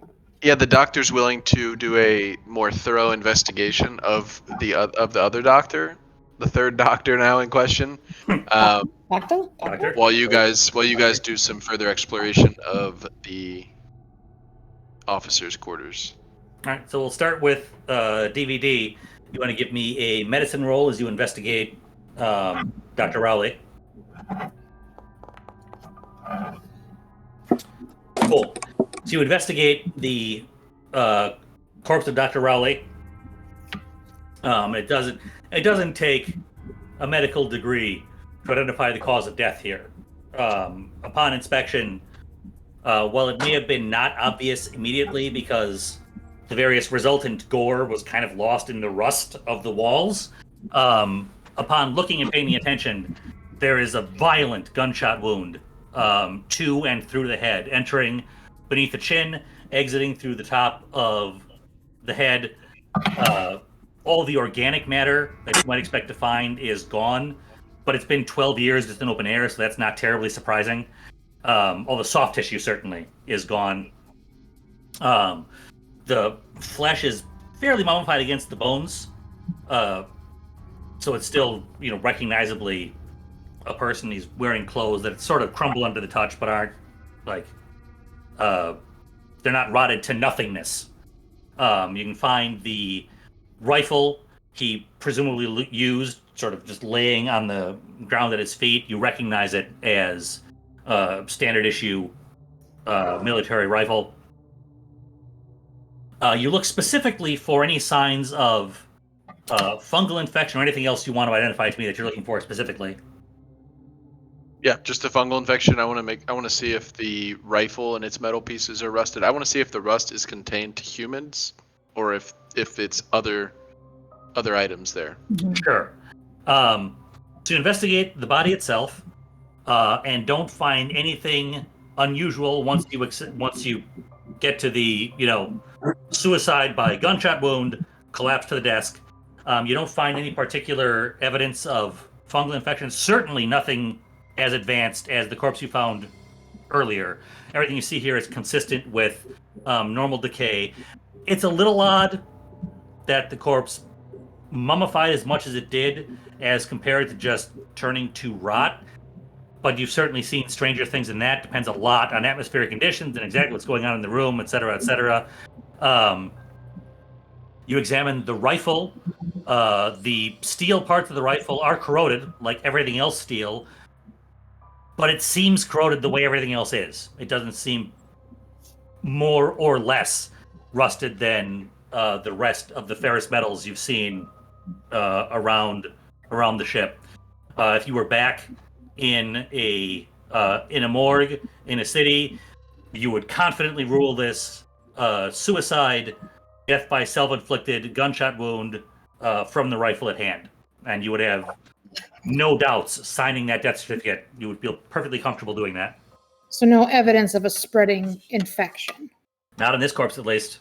Okay. He looks like, as far as the doctor can tell, he looks like a perfectly normal adult human male who shot himself 12 years ago. The big difference between this dead human and other dead humans on the ship is he isn't a ball of rust. Yep. Yeah, he's just a corpse. The most abnormal thing about him is he's totally normal. Like everybody else you found has been a pile of mold or a pile of rust. He's just a dead human body. So he probably wasn't a victim of whoever's targeting the people that were victims of the rust. Probably. Maybe we should listen to our doctor, because it seems like the doctor was able to keep away from catching whatever it was.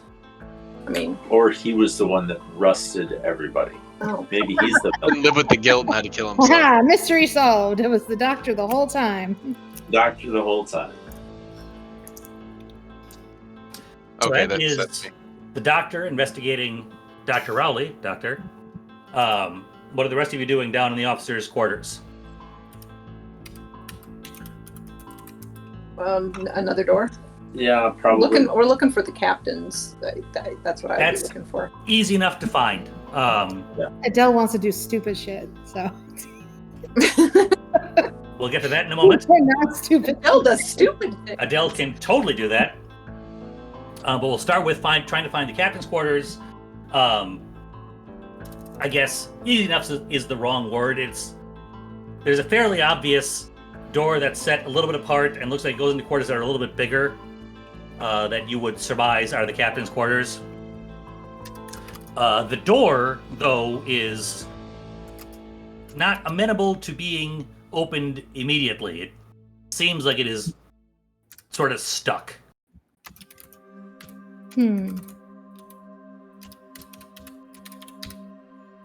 What do you? I mean, I'm going to try and open it. I was gonna say, do we even want to open it? But why don't we work together? I think this to is the open most important thing to open. Yeah. All right. So who's doing? I need to look this up. Who is attempting to open the door? Like, why don't you use some? I'm going to be trying to. I mean, I'm trying to assess. Like, does it look like it's a mechanical problem with the door? Is there something stuck on the other side of it? Is the doorknob? As you can tell, no roll necessary. It looks like it's just corroded to the point of being stuck. It isn't, as far as you can, it's not barred or locked. It's just stuck. All right, so I'm going to be kind of using my knife to try and like dig out the area where the latch may be catching. And Denny, I want you to be pushing. Yep. All right, 1 second. While I look for rules on helping, to make sure I don't screw you out of, And Adele will help dig out the door too. All right. Whatever. Not chases. Where is what I'm looking for?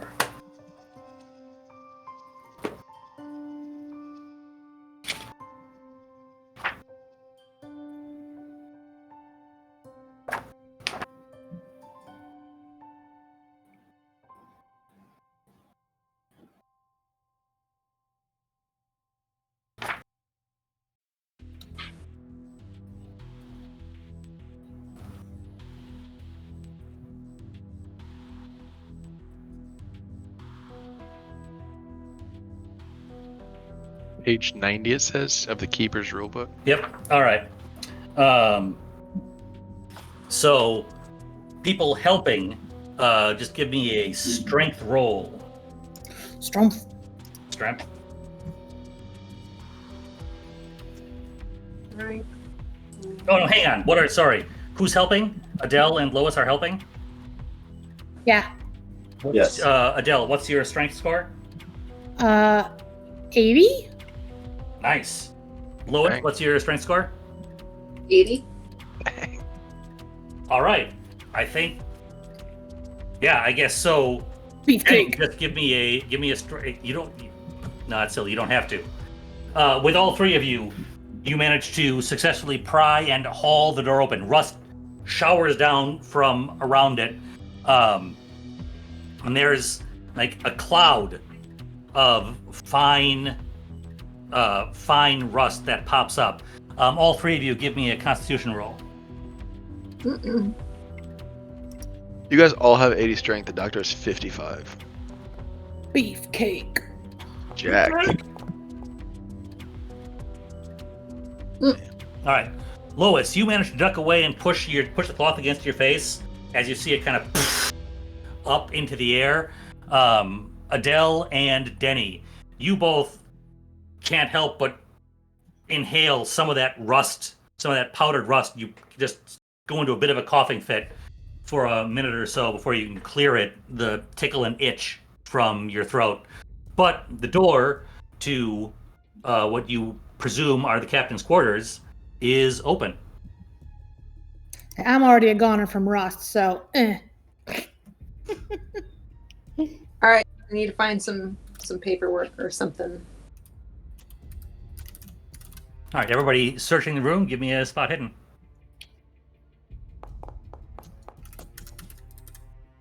Nice. Hmm. Nice. There we go. Hey. Nah. Your eyes are still watering from the rust inhalation. So first thing, you see a relatively well-appointed cabin, but not luxurious. You can tell this is still a ship of the Royal Navy, and individual comfort, certainly for the captain, is prized, but not more than the ship can bear. So it's still relatively small, but comfortable. Obviously, a solitary bunk, luxury of a small table and chair towards the back of the cabin. You can see a teacup and saucer and teapot still sitting on that table. Also, a desk up against a wall with an electric lamp sitting atop it. You look at the desk, and it takes a minute because there's just detritus. I don't know if it's a long I or short I in that word. That's sort of covering everything. Bits of rust, scraps of paper, bits of cloth. The room's a mess. But you brush some stuff away and look at the desk, and you ultimately do find a bound leather volume with imprinted on the front. It says ship's log of the HMS Arpactic. Ooh, hey. See if I can. I want this. Give me 1 second here. Yeah. Well, let me do that. Sorry. I'm going to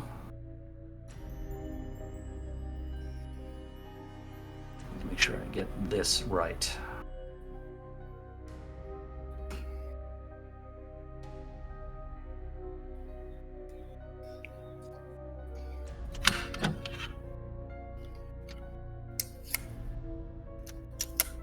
All right.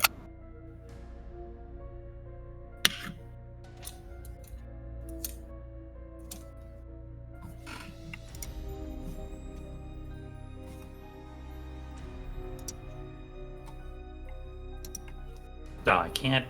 All right. So you should now see in the adrift evidence, public evidence, ship's log of the HMS Arpactic. Let me know if you can't find that in your journals. I got it. The context menus are not doing what I want them to do. Oh my, that's a lot. 7 pages. Huge. It is a lot. It's a lot. So yeah, take your time reading this. We'll take our break once everyone has read as much as they care to, read their fill, etc., etc.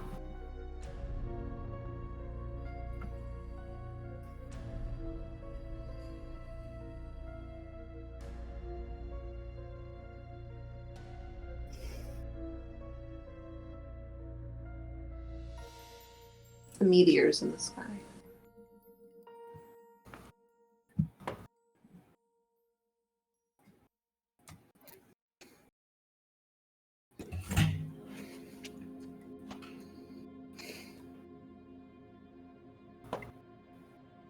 Good. Sure.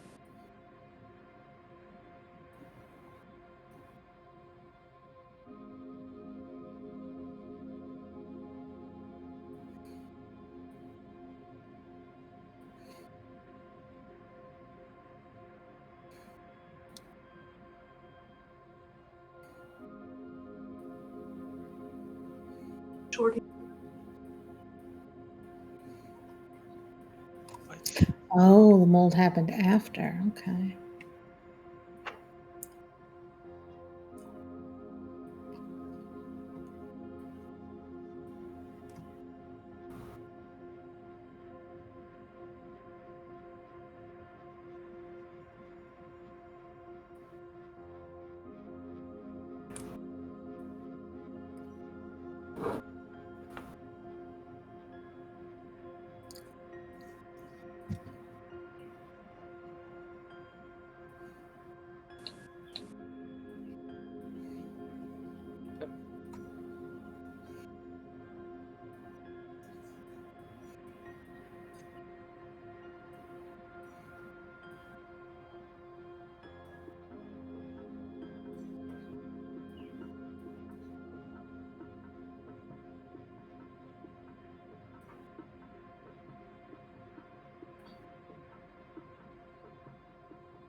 Yeah, I gotta sink the ship.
I mean, the engines stop.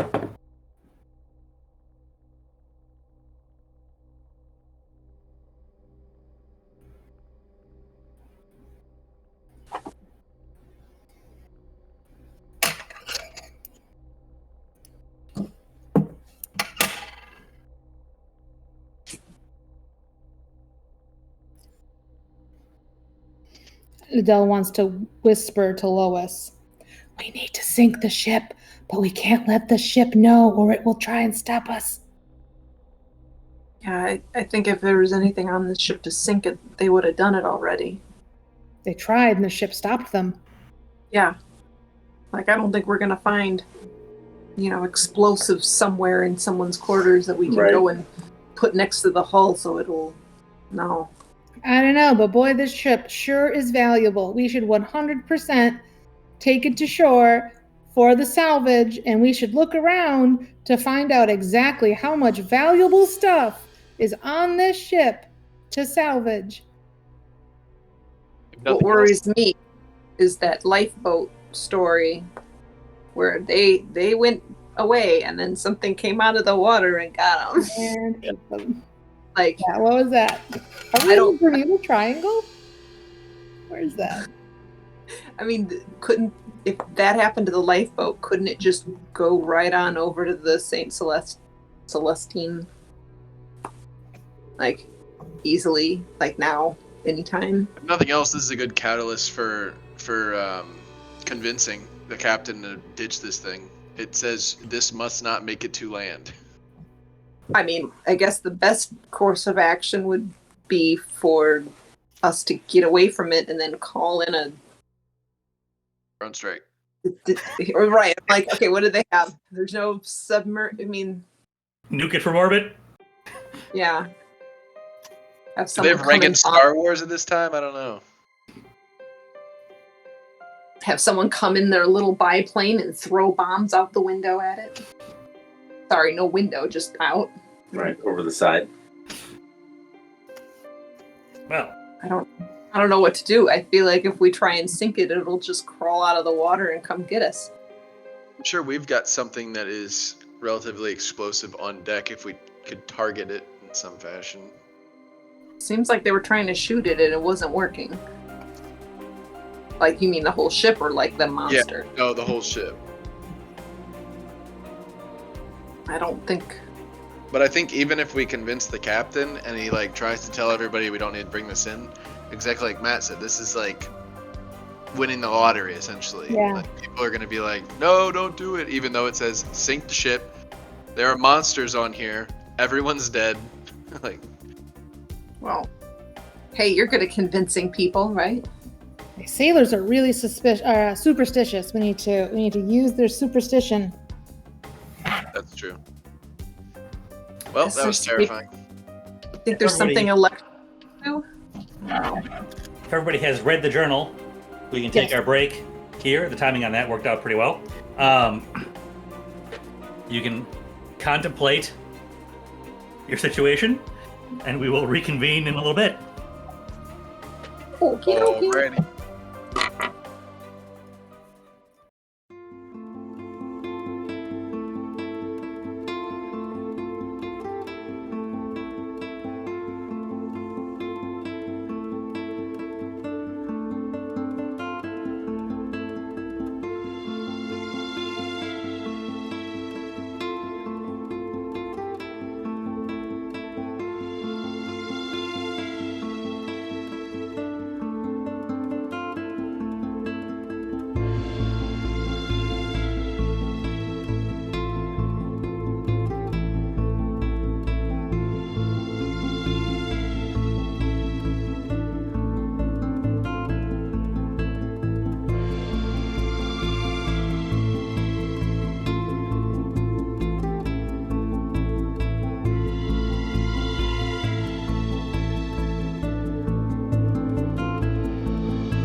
How'd the week go, Matt? Meh. Could be better. Could be worse. I feel that. Yeah.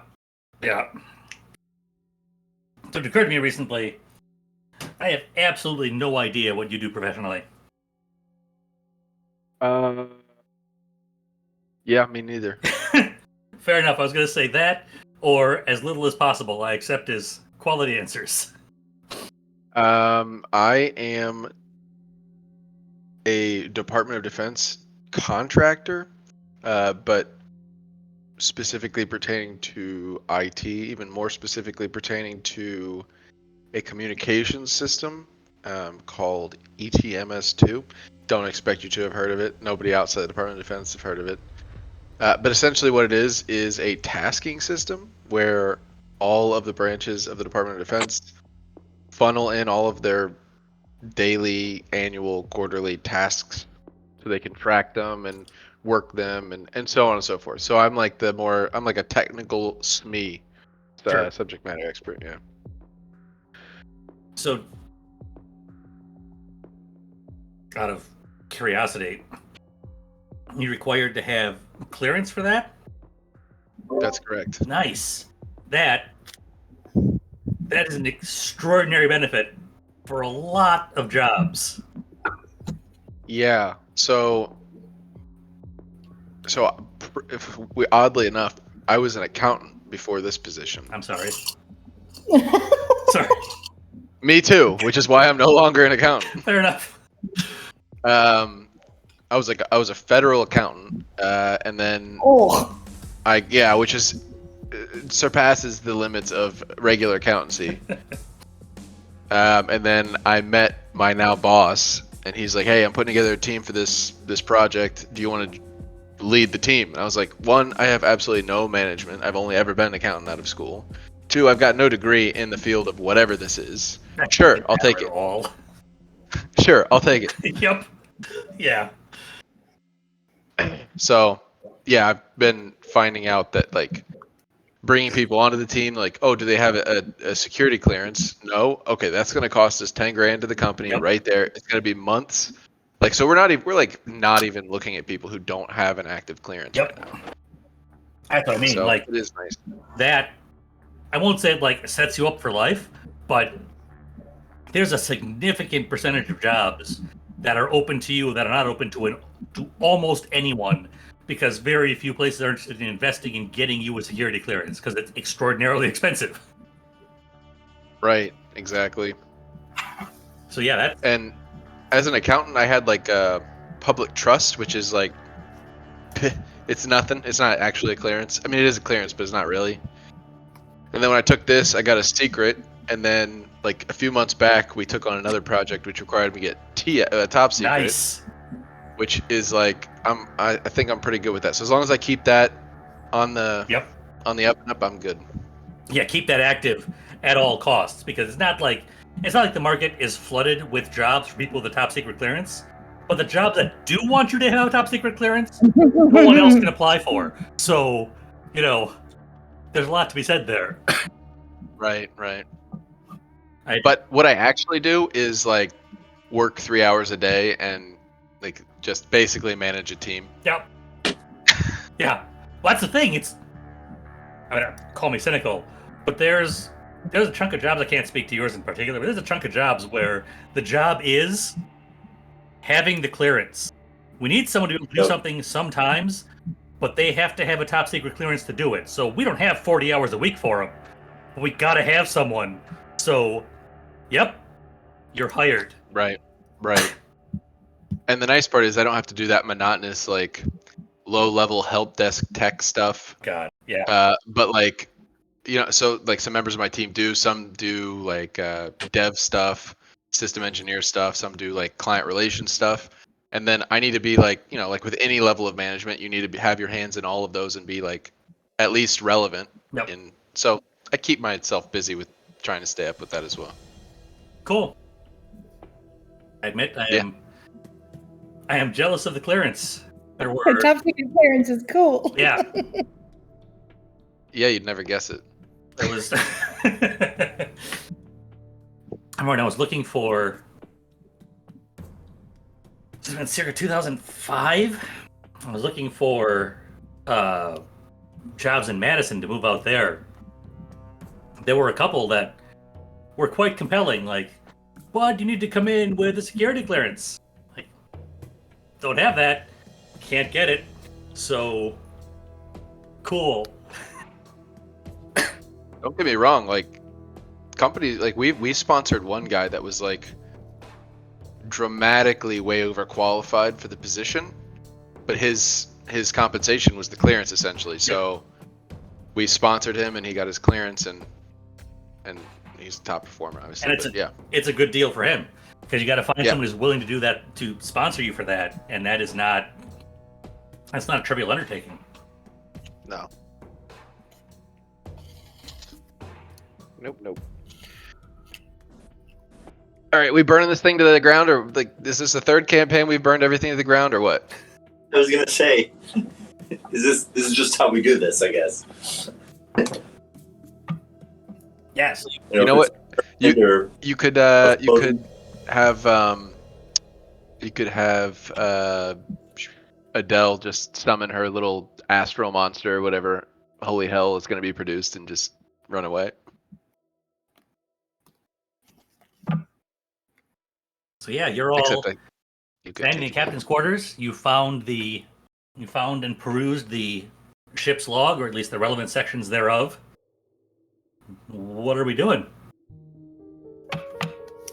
Ask myself that every day. Still want to go down to the engine room? That's a no for me, dog. Yeah, Yeah. I mean, not saying this out loud. This is like player to player. We should be Yes. looking for something to blow the ship up or crack the hull. I feel like as folks read this, I don't know if we're just like looking over one person's shoulder or what, but the doctor probably comes in at a later time as he was doing his examination. But like we're like giving each other looks like I know what you're thinking because it's what I'm thinking.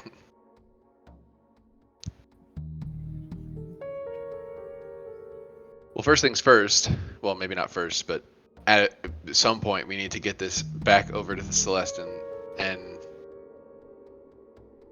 and convince everybody to walk away from this cash pile that's sitting on the ocean. I feel like we need to get on the other ship. Get everybody off this ship.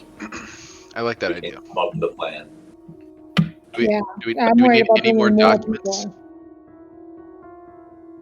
I mean, I think with the ship's log for sure, but then some of the other random stuff we've grabbed, we should have at least enough to prove that we were there and that it's as real as it could be. Is the ship log essentially the black box at the time? Yeah, basically. Okay. Yeah, I'm good with that. Denny will quietly say to DVD, I hope the other ship's all right. And then try and hustle everybody out and see if we can get everybody back to the original ship. The original ship has nothing to sink this ship, so I'm sure it's there for starters. And that it has been wrapped up in black nightmare goo or whatever other weird things that we haven't seen yet, or So a point of note, or a few notes, that just recapping, the ship had turned off. They tried to fix it. It randomly turned back on. They tried to stop it or whatever, and then it was not running when we found it. Correct? Yep. So like the second in command, whoever that was, and those two guys who busted their way in, they were going to use whatever ammunition they had left to try and wreck it. I think the term is scuttle. Maybe they succeeded in at least stopping the engines. Possible, but it's been out here for 12 years and it's not moving. So the biggest threat would be someone else coming across it and basically doing what we're doing right now. yes, towing it to shore. Right. And having absolutely no evidence of why any of this is happening because we've taken it all with us, which I'm not saying we shouldn't do. And this is, we're telling them there are rust monsters, and this is a mountain of treasure. Like Matt was saying, this isn't a small amount of money. This is life-changing amounts of money. So I think if we go back to the other shift, we need to be prepared for a fight with the crew about not towing it back to shore. Would I be able to roll something for alchemy is not the right word. But like some sort of science roll to concoct a flash bomb of some sort? I think we're better just sinking it, surreptitiously sinking it. Yeah, if we can get below deck and put a hole in this thing, a bigger hole, if there's not already one. Like, oop, it was super rusty and it sank. Yeah, we all run out. Get off the ship. That's a good question. 1 second.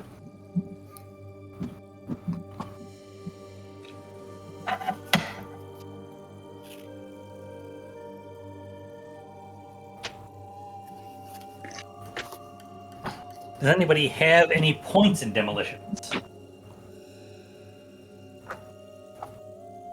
Well, I got an 80 in that. And a lowest might.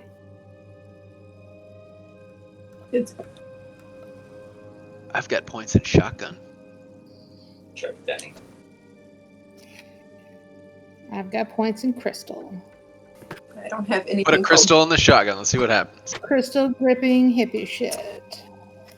So, Were there hippies in the 20s? I don't think there were. Locks. no matter what you roll, you can't create high explosives out of thin air. Yes. But depending on what you could find across both ships, there's a base skill in demolitions of 1, so you can attempt to roll it. Where the heck is that? Not on the sheet at this point, but it can be dragged on. What is it, Matt? Demolitions. I'd be willing to sink quite a few luck points into, like, if I got within 20, I'd be willing to sink luck into that to make it happen.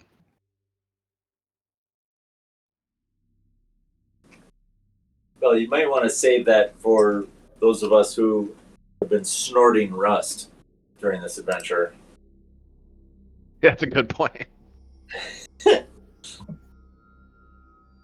So I will note, this will be a case where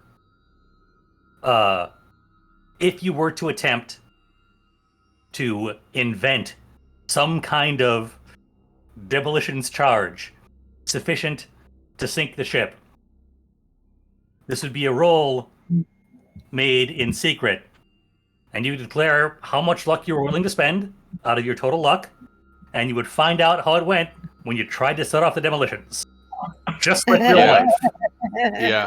Like, I'll roll for you, and you tell me how much luck are you willing to spend on it, and then we'll all see what happens when you like it. And if I fail the roll by giving 1 less luck than I should have, I basically just rolled for my life. Yep. And So spent that luck. that's why I'm nothing. telling you up front. That is how I'll roll it, because trying to make explosives based on no real experience, just trying to do it, you don't really get to know till you try and set it off.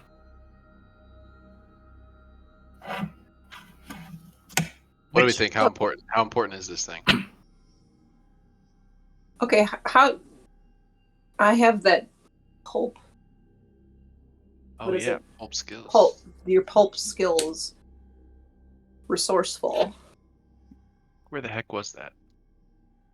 So if there's something that I can find that might be useful in making an Sure. explosive, Yeah, absolutely. I absolutely spend some luck to make this all more likely to happen.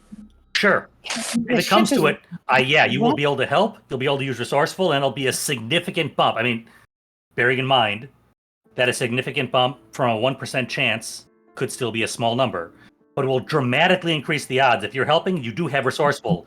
So, yeah, I mean, I'd have you, because you can just spend 10 luck to get whatever. Is that right? A useful piece of equipment. All right. That's all it says.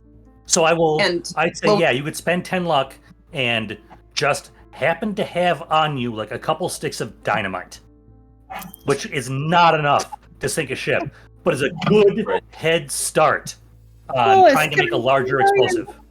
Oh wait, no, that's dynamite. Oops. I threw these in with my votive candles, for all my, This is what pulp Ethan's got to get man. exercise somehow, baby. Yeah, you got the pulp talent. This is exactly what pulp talents are for that kind of pulpy. Well, luckily, I carry dynamite with me at all times. She learned it from her great uncle Chester Copperpot, who had lots of candles and dynamite. You keep them in the same place, Keep them in the same bag. So yeah, I would absolutely factor that in. If that is the path you go, we'll assume that Lois can spend 10 points of luck and get you 2 sticks of dynamite to start with, which is We could a big improvement over just, I don't know, what can we find? if we can combine it with maybe if we could get some fuel or something. I mean, these ships run on fuel. I was gonna say, so Coal. let's figure out where. Yeah, let's figure out Okay. before we totally just Well, they had like kerosene lanterns and stuff too. before we completely out of character this entire adventure. Let's find out where we are and whether or not our characters can talk. Are we? We're looking at the captain's Yep, log. you're still in the captain's quarters on the Arpactic right now. Okay.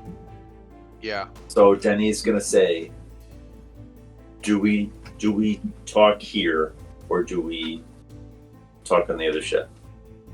Because it seemed like maybe we should talk on the other ship. Yeah, let's cross back over, have a conversation. Are we worried that we will bring this to our ship and infect our ship? And Denny will Are say, we worried about being I'm- overheard? I'm worried that it already has. Have people been passing to and from this ship so far that we know? At the Matt? very It least, can go you with know that someone went across and came back to get you. And Dr. Ahrens has brought the mold corpse, back to the St. Celestine. Ooh. Against professional advisement. We also know that it went across into the water and grabbed the light bulb. So I don't even know if it needs our help to Right. get from ship to ship. Fair enough. Okay. All right. There's conflicting information, unless I'm reading it wrong, is that the captain had it under his fingernails and was found rusted out. But also, the doctor believes it's spread in a, like, something is specifically targeting people. Yeah. An intentional way. Right. So I don't know. And Yeah, when it- they've touched something metal. But it certainly seemed like it was also like a roaming around attacking people kind of thing. So but it's also handwritten logs from people who are going insane with fear. So we don't really know for sure. But Denny will say we need to talk on the other ship. And if anyone is seeing any faces, hearing any voices, like Adele hasn't had a chance to do stupid shit yet. don't be that person who hides it. Yeah. All right. So I'm gonna be that person that lets a shotgun rip at it. yeah, Adele, you got to see the ship's log. But you had said there was something else you wanted to do amongst the officer's quarters here. Adele was hearing earlier that it was trying to communicate with a crew member. Her initial inclination was to try and communicate, like, well, are these souls trapped? Do they need to help being freed? But then, got the feeling of malice and seeing this note now. Like, she wants to communicate.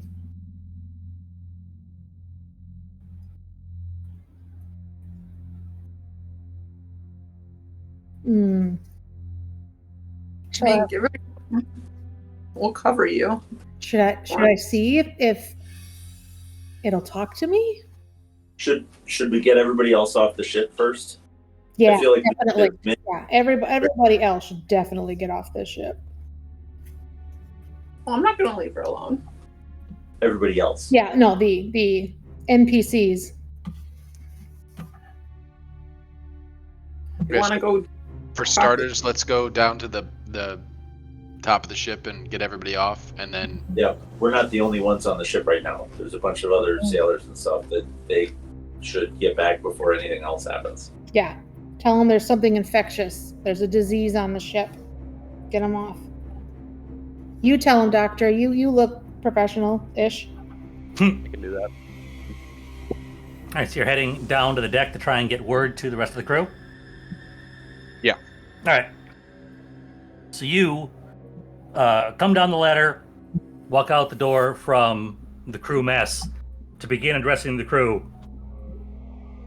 And as you do that, your eyes happen across the St. Celestine, just a few yards away, ultimately. And as you're watching, you see all the lights on the ship go out at the same time. Oh no! Beautiful. Love it. We're in trouble. Everybody back to the other ship. Oh man. We're in super danger. Yeah, so if we have to get stuck on a ship, I don't want it to be this one. Yeah. Yeah. But then he's going to just start hauling ass. Yeah. Yep. Get out of here. Grabbing the captain's log. If are there still crew on the Arpactic? Absolutely. The doctor's gonna produce one of the notes that we found. Hopefully he's got the doctor's note with some explanation if somebody was gonna look at it. And say, everybody off the ship, we need to move. Blah blah blah, doctor jargon, some sort of infection. Everybody off. And start hauling ass behind Denny. All right. Would So I'm going to need you to give me first a medicine roll. And if you succeed on the medicine roll, I'll give you a bonus die on the persuade roll to convince people to do what you're asking. I'm lucking that one. All right. So then give me a persuade with a bonus die to try and convince the crew to just, on your word, take off and head back.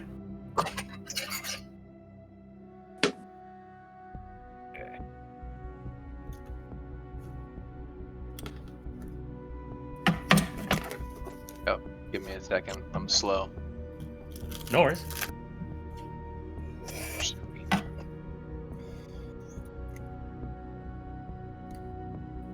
Oh, there it is. Okay.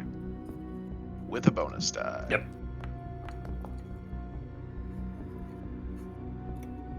So you get... You know what? I'm just gonna spend the 7 luck on that as well. All right. So it takes some talking. You see some people look at you with, like, the fuck on their face. But you continue to start talking about infection and disease and fungus. And eventually you start getting through to them and they kind of start nodding, sort of hear a murmuring. I'm still looking around, but everybody you're talking to right now appears to be just crewmen of the St. Celestine. And absent any officer telling them otherwise, you eventually kind of bring them around. They sort of start making their way over to sort of the makeshift bridge and moving back over to the St. Celestine.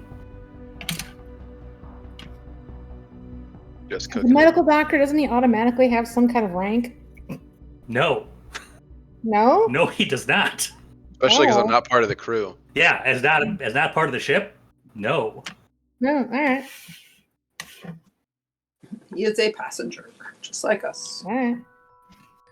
I mean, he's wielding his authority as a doctor, which is that's why the medicine roll gave him the bonus die. Like, he's a voice of authority, but he has no rank. He can't make anyone do anything. Yeah. Well, and I think part of the motivation also might have been when they saw all of us just booking it out. Like, Would Denny would Denny know Morse code? yes. Yeah. Like if there are people deeper in the ship, like if you bang on the hull, like out, would that get the message to people who are deeper down? Yeah, that's a really nice idea, but Denny's headed over to the ship right now. What? Welcome. So yeah, along with the rest of the crew, you all make your way back to the St. Celestine. And as far as you can see, have left the Arpactic abandoned once again. So as soon as we're over, the doctor's going to, without abandon, is going to try to murmur some revelations. There were 3 meteors that crashed. There are 2 types of disease that we found: rust and mold, or fungus, I guess. Have we found anything to corroborate electrical issues? So there was a 3rd type of monster that maybe attacked the lifeboat. Well, What like was that slime. Water? in the note? There's like a black slime or a black shadow or... And by the way, it was 3 groups of 3 meteors. All 9 of them hit in the water there? Let me read that again.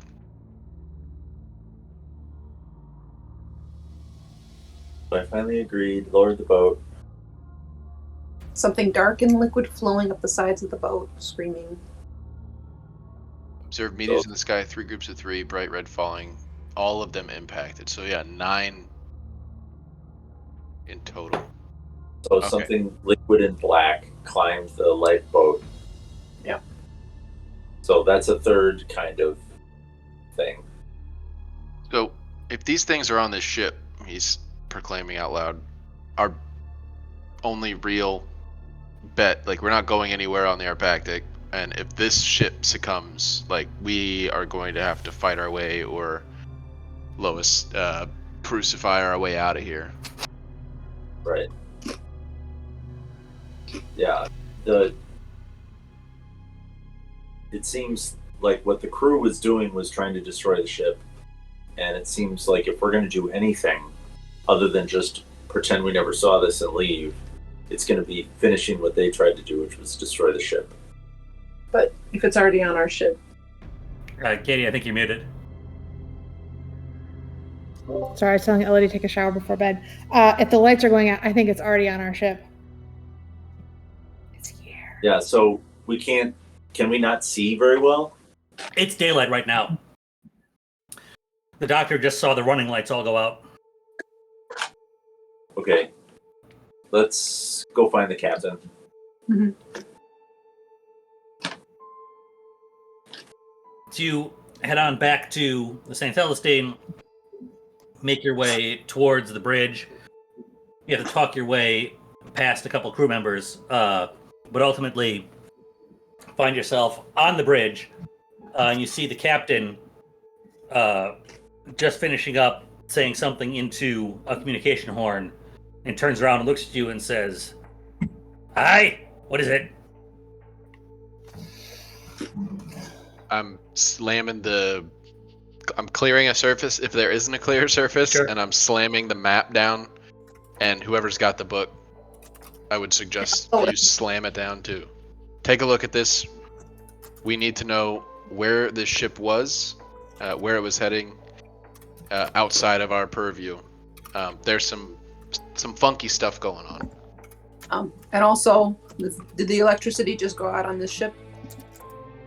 So the doctor walks The same in, thing. and the only flat surface available to slam things down on is the chart table.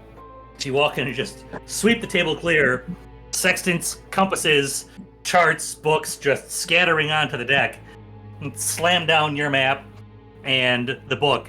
At first, the captain doesn't seem to take too kindly to this, honestly. But as you come around with, has something happened to the electrical system on the ship, he catches your eye and sort of squints. Hi. We just lost all the electricals. That's how it started over there. How what The started? same thing. The rust, the deaths, the engine problems. Read this log. All the information is here, but everybody there is dead. And As you the say, same thing. engine problems.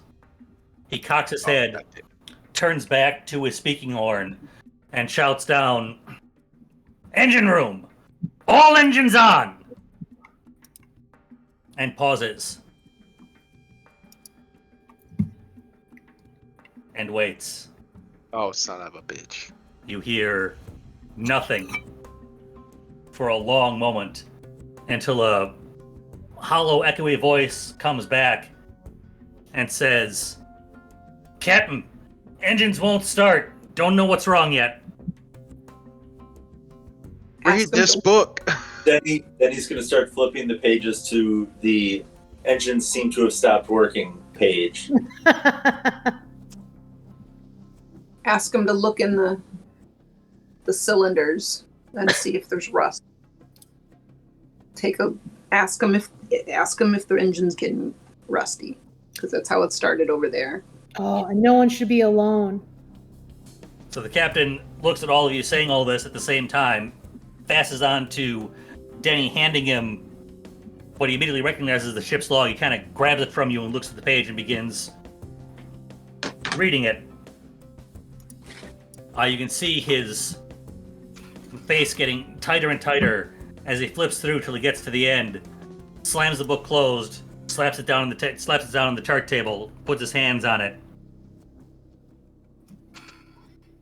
"You found this on the Arpactic." Yes. Yes, sir. "And you believe it?" 100%. We found bodies. All of them either coated in rust or mold, and a few lucky souls who killed themselves. That bugger the surgeon brought aboard. I told it. I'm like frantic. I told him not to. Like, don't put this on me. Aye. All right, but don't. You can see in the log they said they sent out a lifeboat, and that didn't help. They can go across water, whatever it is. Engines eventually started. We're in trouble as soon as we came near. And he slams a hand down on the table. "All right." Turns to the speaking horn and just shouts into it, "All hands on deck! Repeat, all hands on deck!" And kind of bulls past all of you and begins making his way down the ladders out, you assume, onto the ship's deck.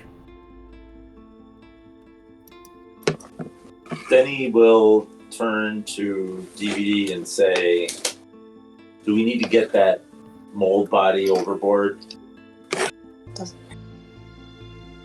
I think that's a great idea. Go I ahead. don't know Let's if find it. Yeah, let's go see if it's where we think it should be. I'm Or not if it's even out asking questions. You and we're gonna grab this thing and toss it. Yeah. We should also account for all the other crew members and see if our crew have been picked off yet. Yeah, I mean I think that's what we're about to see with all hands on deck. Hopefully people show up. I kind of want to go down to the engine room and see how this is starting. That's where it started last time. Should we just do that? I mean that's probably where this thing goes first. So The mold bodies always seem to look, pretty inert. No one said anything about a mold monster. okay. So why don't we all just go down to the engine room then? Engine room on the St. Celestine? And we should tell the captain first, because he may not take kindly to us just running down to the engine room, especially if we show up and something's busted and then he thinks we did it. You can tell him if you want. I'm going down now. I don't think there's any time to lose. Yeah. He's assembling the crew. I guess we should, or we can listen to what he's got to say. I guess it'd probably be good to know what he's telling the crew to do. Yeah, let's start with that. Okay, we'll go to the captain. We'll go put our hands on deck. All right.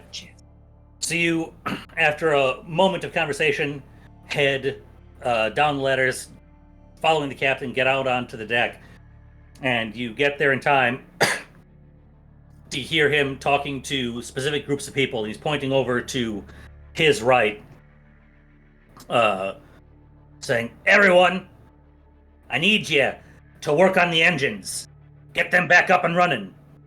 Points off to his left. "You, I want you to examine the cargo manifests. See if anyone's shipping anything of an explosive nature." Turns to another few people in the middle. "You, get to work on the electrics. I want power back up, and I want it back up now." Boom! Excuse me. "All hands, all shifts, up and working. We need to get ourselves running and out of here. Now go!" And as he shouts the last, the crew on the deck begin to scatter implies a bit of panic. That's not true. They begin to split up and begin following their instructions. They all seem to have an idea of where they need to be going to be doing what it is he's told them to do. And your general takeaway is he's been assigning people to focus on this ship and try to get it back underway. All right, so Denny will say to the captain, "Captain, we want to go down to the engine room since that's where the problems seem to start on the other ship." Looks at you. Fair enough. Can't expect anyone else to go investigate, so if you ever mind, go take a look. You find anything, you come back and tell me. You don't do anything without telling me first. You understand? Aye, Captain. Yeah. Good. I'll be on the bridge. Can we get a standing order where I can plug a rust monster if it attacks us? You find anything trying to kill you or any of the crew, you have my permission to kill it first. Perfect. Off we go. And as we leave, I suggest to the captain he not be alone. Aye. You raise a good point. And he shouts off for his first officer and begins making his way up to the bridge, assuming he's going to be followed. I don't like that wording. Right. Let's get down to the engine room then. Engine room. All right. You make your way down to the engine room. Excuse me. Oops. It takes some finding and asking a couple of crew members as you pass because it's not somewhere you've been before. But you head down a couple decks, past the first cargo deck, down to a second deck below that, and follow a narrow corridor back to a little bit aft of amidships, and see an open hatch into a large room that noise is just echoing from, as stokers are shoveling coal into furnaces and firemen are trying to keep the fires lit, and you can hear metal creaking and the sound of water boiling, and every now and again an extraordinarily loud sound as pressure is vented, as they're trying to build up steam pressure in the boiler to move the pistons, but there's nowhere for the pressure to go. The engines aren't turning over.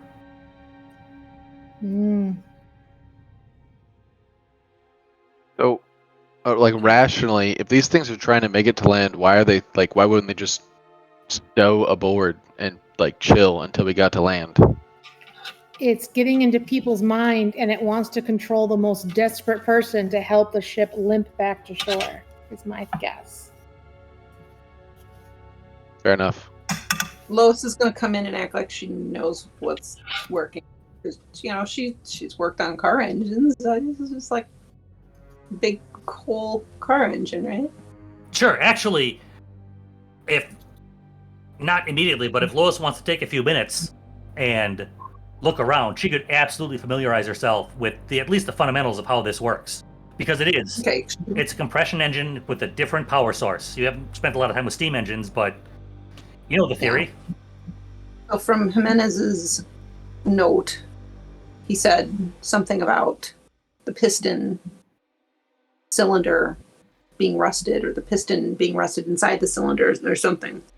So she's going to try and figure out where it was in engine number 1. I know there's multiple engines, right? So Yep.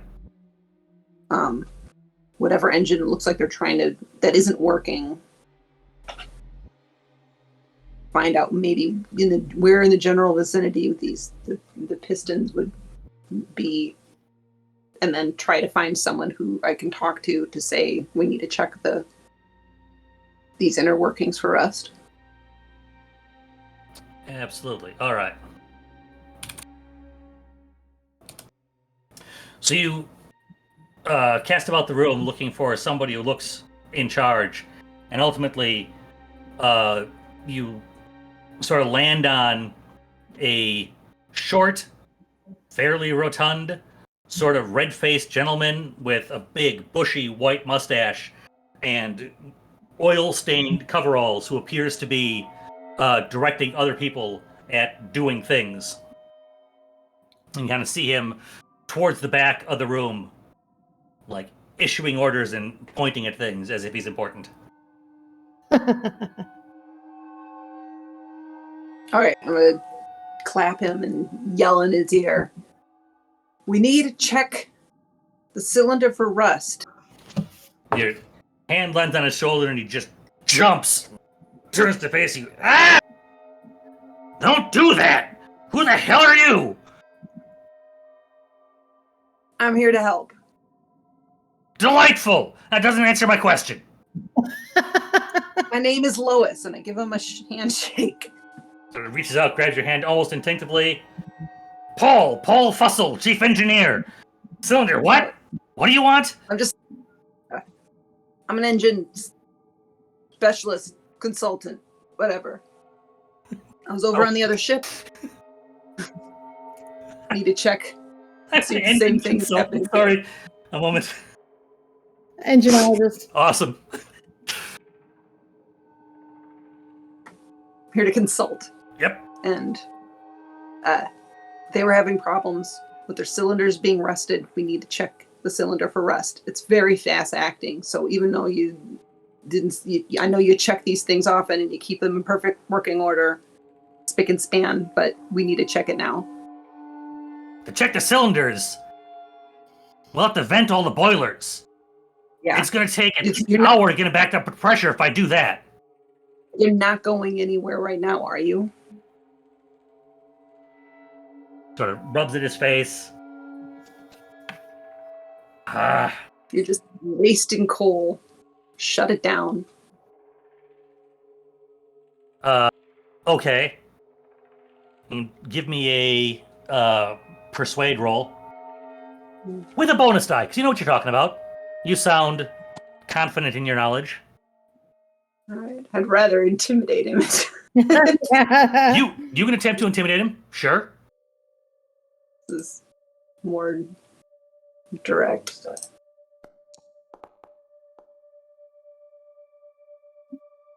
What's that? Yeah, I'll spend the luck.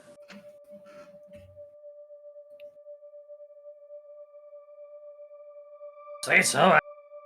Adele wants to help. I go in the background saying, "Yeah, get him, Lois."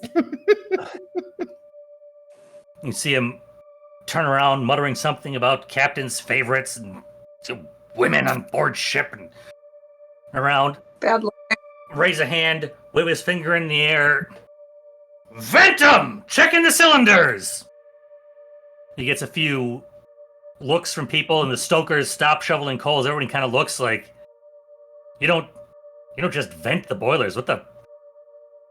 But his word apparently carries authority, because after a moment you see a couple people go over to large valves on the wall and just take handles and just down, and you hear a massive just rip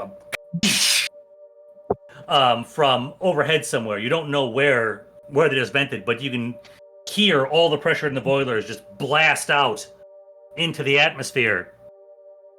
And he shouts, "Stop stoking! Keep the fires banked!" Turns back to you. "This better be worth it, miss." And gestures to two men near him. "You two, with me! We're taking the heads off, checking the cylinders. You take engine 1, I'll take engine 2. You kind of stomp back a little bit. go through another hatch towards the back of the room into yet another compartment towards the back, and you lose sight of them through there. I wonder if this is one of the things we're supposed to ask the captain. For sure. Also, we shouldn't let those guys go alone. I say we should probably move up with them. Yes, I'll go with short round, and someone else go with the other guy. Okay. All right, so you accompany them back into the next compartment. You can see here the room you were previously in was full of coal fires and coal hatches to keep them stoked. And you can see the piping and the boilers. You can see where the water came in and built up pressure. Back here, you're able to see the engines themselves. You can see at the back, you've got one on each side, giant iron devices filling the room. On the back end of which, you can see an enormous pulley and flywheel, each with a chain that descends down through an opening in the deck, down beneath into some compartment below, presumably attached to the drive shaft attached to the screw. You have to assume. But everything is stationary in here at the moment. And you can see the two men on the engine on your right, so what is the port side engine, with just giant wrenches, like 1.5, 2-inch wrenches, just cranking on some bolts. And you see Fussell over on the starboard engine doing the same thing with just another enormous wrench, just heaving on it and gradually turning these giant bolts back out of what you assume. What Lois assumes, the rest of you don't know. Lois assumes is a cylinder head. I want to get one of those wrenches to take home. Clobber rust monsters. So they're working at it for some time. After a little bit, the bolts begin to come out, and you can see as Fussell finishes one, he leaves it still in its bolt hole, just loosened. And you can tell why, because as you look at the other side, the two assistant engineers taking those out, as they finish the bolt, it takes the both of them to lift this enormous bolt out, set it down on the ground, on the deck rather. But within like somewhere between 30 and 45 minutes, they get the bolts free, and you can see them cranking the cylinder heads up. And as they do, I don't know how much anybody recognizes. Aside from Lois, who will look in, you can see enormous piston faces and cylinders that you could crawl into. Just enormous cylinders. The port side engine is open first. And as you look into each of the cylinders, you can see what should be a smooth, polished steel piston face is rusted and pitted, and you can see corrosion around the cylinder wall, jammed up against the piston face. It's obvious to you why the piston won't move. It's jammed up against a ring of rust, and it can't move in the cylinder. You see the same thing in the other on this side, and you haven't looked in the starboard engine yet, but you have to assume you'll see the same thing over there. Though if you wait another 15 minutes, you'll be able to see firsthand what's going on in there. How do we even stop rust from stopping? If it like rusts a person in a matter of hours. Oh, Jimenez was the first to go. Let's close it back up. I don't know, right? Should we consult Should we consult and see if we can get this rust cleared? I mean, I think, but that's what Jimenez would have done. That's what he was doing. He said, you know, it's all rusty. The rotted bits crumbled in my hand, disintegrated into powder so fine it makes me cough. Yeah. Once I clean it out, the engine should turn again. Nope. Oh, yeah. We need to close this up before anyone can touch it. Close it up. All right, so Mr. King of the Engines, what was his name? So yes, Fussell. Fussell. You see what I mean? Don't touch that rust. Don't touch it. The last person who touched this died. He sort of glares at you, and you can see him. Like, his first response is just anger at somebody telling him what to do in his engine room. but at the same time, you can see him being kind of shaken by it. Like, and again, Lois would understand completely. Like, he presumably was running these engines yesterday to get here. Yep. There's no way there's so much rust in the cylinder that the piston can't move. It's absurd. Yeah. But he's looking Right. at it at the same time, like he sees it. He's not arguing. But you can tell he's a little bit at a loss right now. So his inclination is,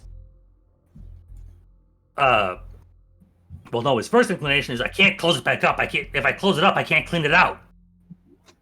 Don't clean it out. Yeah, we can't breathe it in. We can't and touch it. I find Jimenez's note, and okay, this is Paco Jimenez. He was engineer on the other ship. He says they were clean not 3 hours before. Now they're rusty. He goes and cleans them out. The next day, he's dead. Not even the next day. It was like 3 hours later. He breathed the rust, and then he was dead. And then we was- stopped on the rust.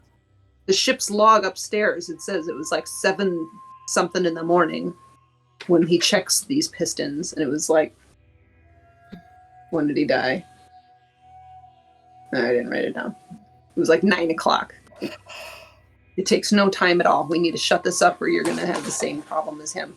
Fussell takes the paper from you and skims it quickly, hands it back to you, shakes his head, and you can see he's at a bit of a loss, but at the same time, he doesn't know what to do and it seems willing to take direction, so he gestures to the 2 assistant engineers. Says, bolt them back up! We'll clean them later! And suiting We're going to word to Talk deed to the goes and begins hauling his cylinder head back down, preparing it to bolt them back sealed. Okay, don't let anyone open these, and if you see any rust, get away from it. Don't touch it. If anyone is feeling sick, let the captain know. We're going to go talk to the captain now about this situation. He sort of nods at you. All right. Hi. Let the captain know. These engines aren't going to move again. So at the very least, we clean them out. And I don't know what caused them to rust in the first place, so I don't know. This is not normal rust. Yeah, I think we should go up and tell the captain that we've confirmed. The same thing that happened on that first ship is now it's begun.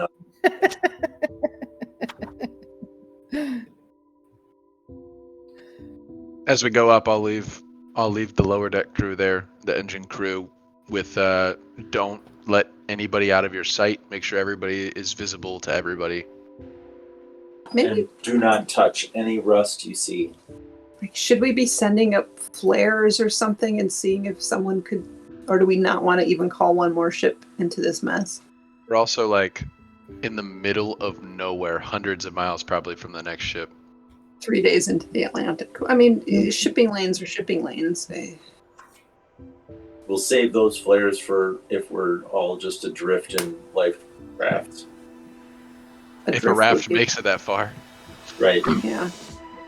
So, at this point, I would like everyone to make an intelligence roll. Using specifically the idea roll mechanics from the system. Oh, shit. Idea. Yeah, what do you mean idea mechanics? One second, we're going to get Denny's here. I'm going to use my 5 luck Reiki. to not fail. that. Don't use the 5 luck, doesn't matter. Oh, okay. Save the luck. But I want to be dumb. So, at some point, we'll say, Denny, it occurs to you first because of the degree of your success. You do have a resource available to you. The Arpactic absolutely didn't. You have a significant library of research on the supernatural, just along for the ride, in a way no one on the Arpactic had access to any data that could possibly help them understand the mythic, supernatural, or odd. Nerds to the library. So That is a great idea. Hope it has an index. well, we're gonna have Control to just F, baby. we're gonna have to all work on it. We may even bring the captain in on the deal just so he knows, has an idea as to what it is we're doing. We need to tell the captain that this is some kind of unholy rust that is haunting the shit out of this other boat. All right. I feel like sailors are a superstitious Mm-hmm. bunch. Really need to not. I mean, you want to use that, you risk them having some sort of, oh, we need to sacrifice a maiden sort of answer to this. Just saying. Like 2 maidens here. Yeah. Ha! Maiden. Good Catholic Yeah, girl, we- you're not married. Tell the captain. You're a maiden. You need to tell the captain that the engine cylinders have spontaneously rusted, which is impossible, but it's exactly what happened on the other ship. In our cargo, we've got a lot of books that may have something that will help with this, but we may need his help trying to find. Let's just keep it with the 4 of us. If he sees some stuff down there, he's going to think that we brought the devil aboard. Or Okay. we cursed this expedition. Sure. I don't think we need his eyes on it at all. So, are we just gonna go up and collectively run Man of through, plan.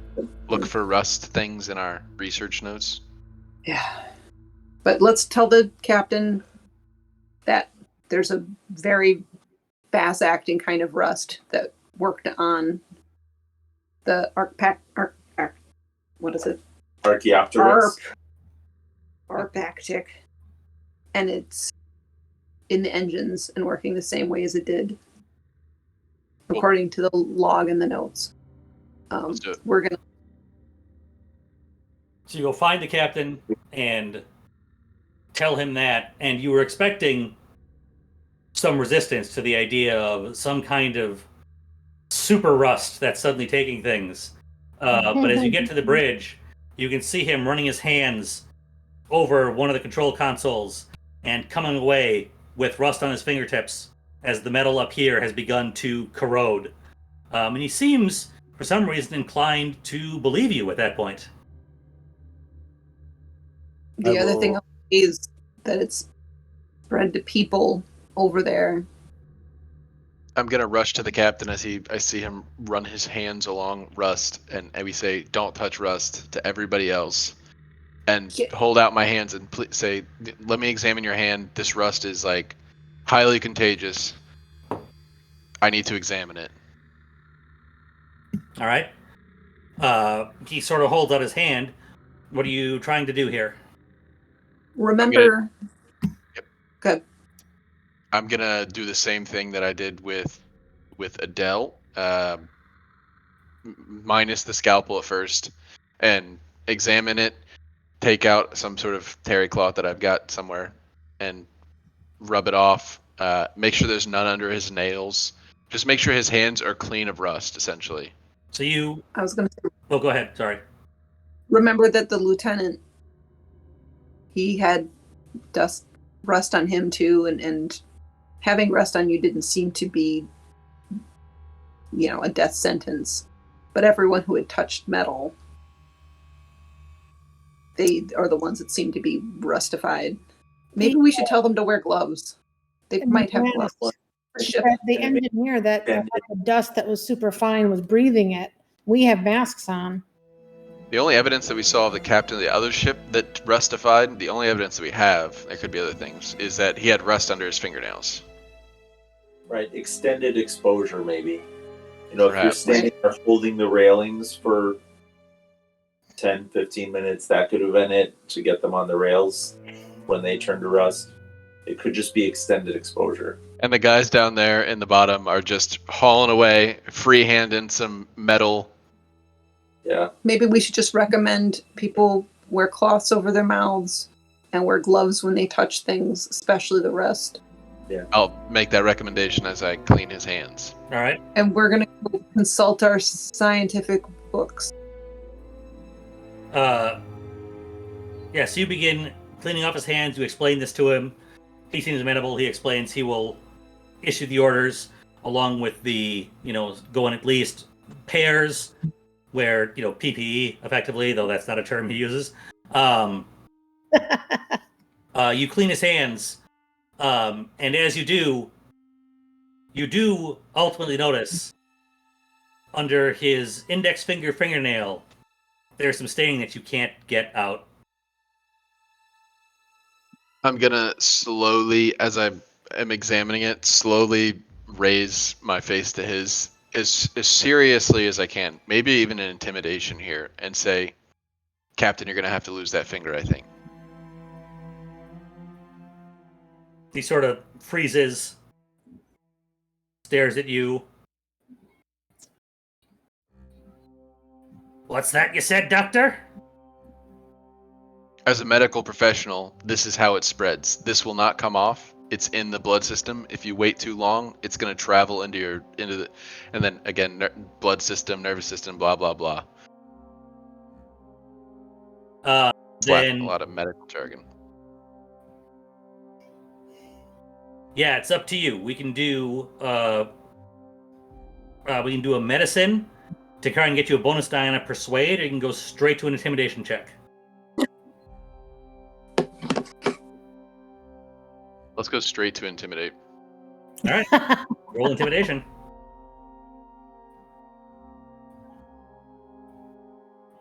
Come on, baby. That'll frickin' do. Nice. Yes, I'm not a tall or muscular man by any means, by the way. No, but you would go at length into what you discovered and what was reported in the ship's log and the progress of events and the corpses you found rusted to bulkheads. And as you continue just reciting these events to him and talking about the captain, the rust under his fingernails, and the itching, and the turning into a statue of rust, and then ankles breaking, the wrists breaking, and bleeding rust onto the floor, you can see it begin to sink in as he kind of shrinks into himself. The color drains out of his face as you're sort of holding his hand with his finger out, and he's just staring at his fingernail, and he can see the little line of rust just under the nail that you've been trying to dig out. It isn't coming free. He looks at you and says, "Aye. Well then, do it then if you're gonna do it." And just kind of sticks his hand out and looks away from you. I'll begin to try and reassure him that I'm a medical professional and I've got a medical bag, but as he just says do it then, I'm going to lay his hand on the table, pull out, I think I actually have a fancy medical bag, so I don't know what's in that, but something to cleave and or We'll assume remove you this. have basic surgical tools, including some of the ridiculous items I see these are for surgery, giant torture clamps and such. Yeah. One of those screw drills. I'm picturing just one of those bone shears. Oh yeah. Ka-chunk.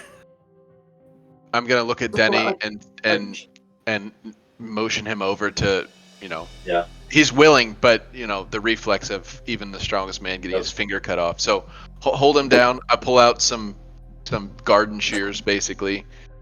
Put his finger in it. Surgical. Look around at shears, everybody. please. Exactly. Look around and probably even close my eyes because this is a bit grim. This isn't really medical at this point, and just.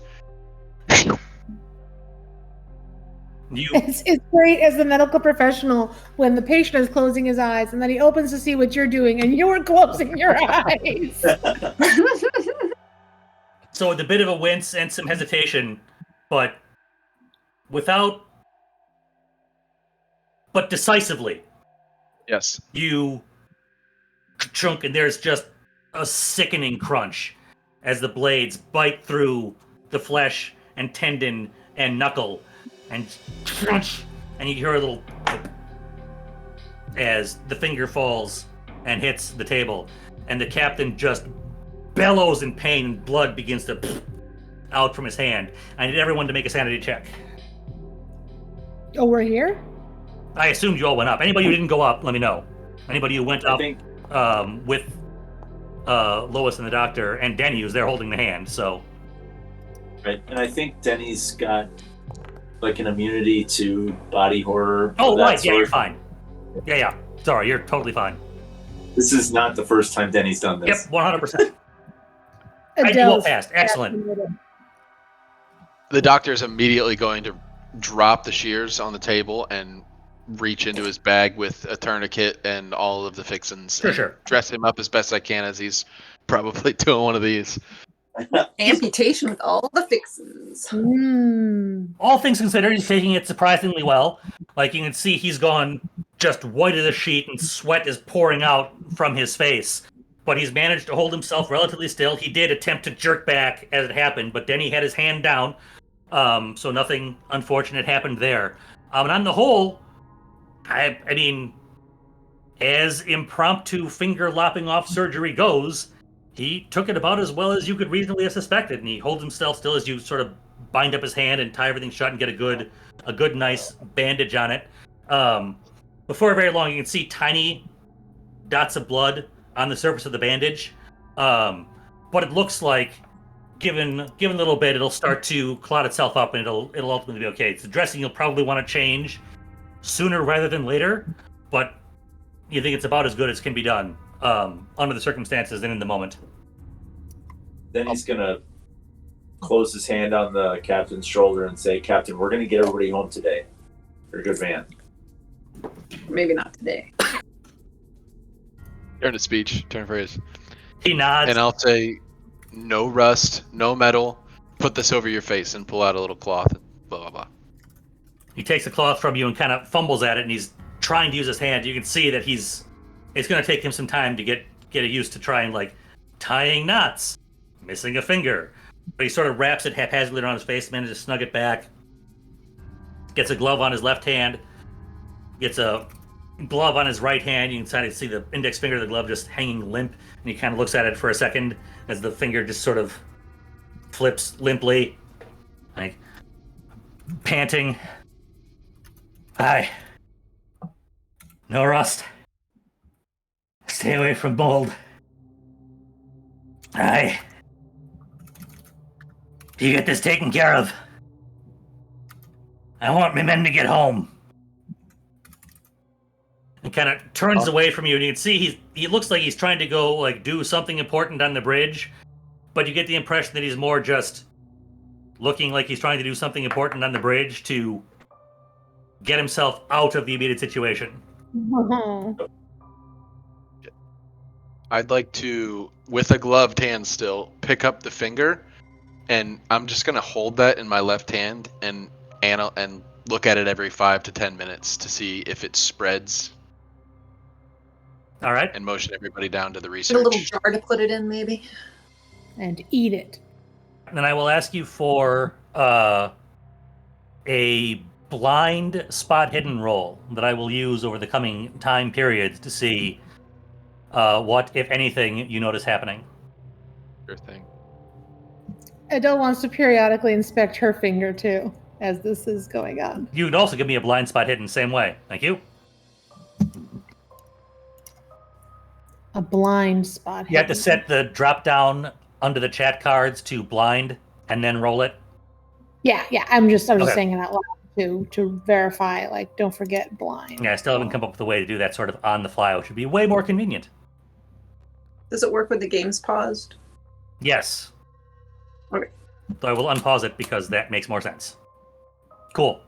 Thank you. The doctor's gonna say, after he seals up the finger or is holding the finger, all right, we gotta research this. We gotta figure out what's going on. And walk out of the area and to wherever the rest of the research is. How many days of research do we have? 3 days of research? For what? Before we landed here, we were looking through all of the notes. Yep. Before we got here, Yep. and we didn't run across anything that's relevant. Not that you've been able to put together so far. Gotcha. So who's going to lead the research here? This will be a library use, obviously, and people can assist if they're of a mind. I have a 50-some in library use. I've got Yeah, a 70. Yeah, we're 20 and 25, so maybe you guys should take the lead on that. I'll lead with assist from Adele. All right. Wait, let's switch back on. I think I turned my power brick off. So we'll go down and haul out an untouched chest of research and not research. It's not really research, but All I did was turn off that light. books and materials. Yeah, and we're not gonna look at this in the storage, right? We're gonna do this on deck. In the hallway. I mean, if you want to do it on deck, you'll have to haul everything up to deck. It's probably easier to do it in the hold. Yeah. Okay, let's do it in the hold. One second. What's going on up there? What light is on over there? Oh, I'll go turn off your bedroom light. Elodie is switching lights off and to turn my brick off. I was worried my computer was going to turn off. That should only matter on. Yeah, the one switch that. Oh, okay. It blinked and I could see numbers in the middle and it went from 122 to 17. Sure. Yeah. The one switch, the switch that would control the floor lamp. If your brick is, which I don't think we have on anyway, if your brick is plugged into the switched outlet, there's that one switch that would. It must be because she flipped a switch. I told her she could sleep on the couch. And she flipped the switch and it beeped and then the numbers dropped. It's still at 17 or go back up? It went back up to 122 and Cool. Yeah. And you're good. okay, so what now? So Adele, I'll need you to roll library use, and on a success, the doctor will get a bonus die. Come on. Oh wait, it was blind. Yep. So just back to public. Roll that again.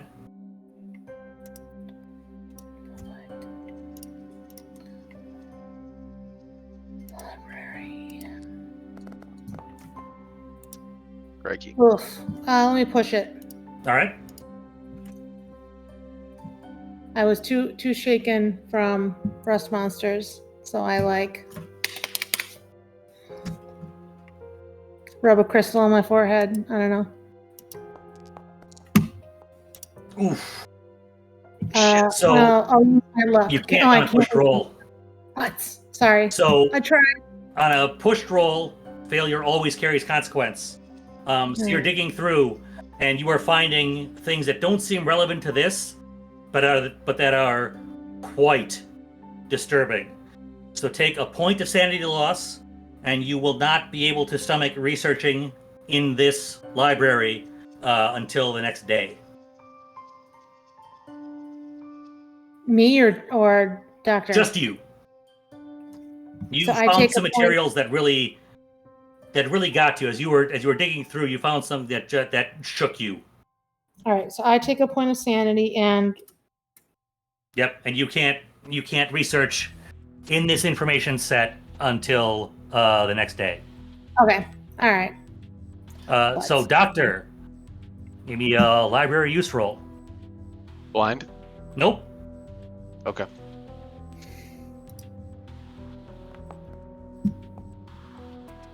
Nice.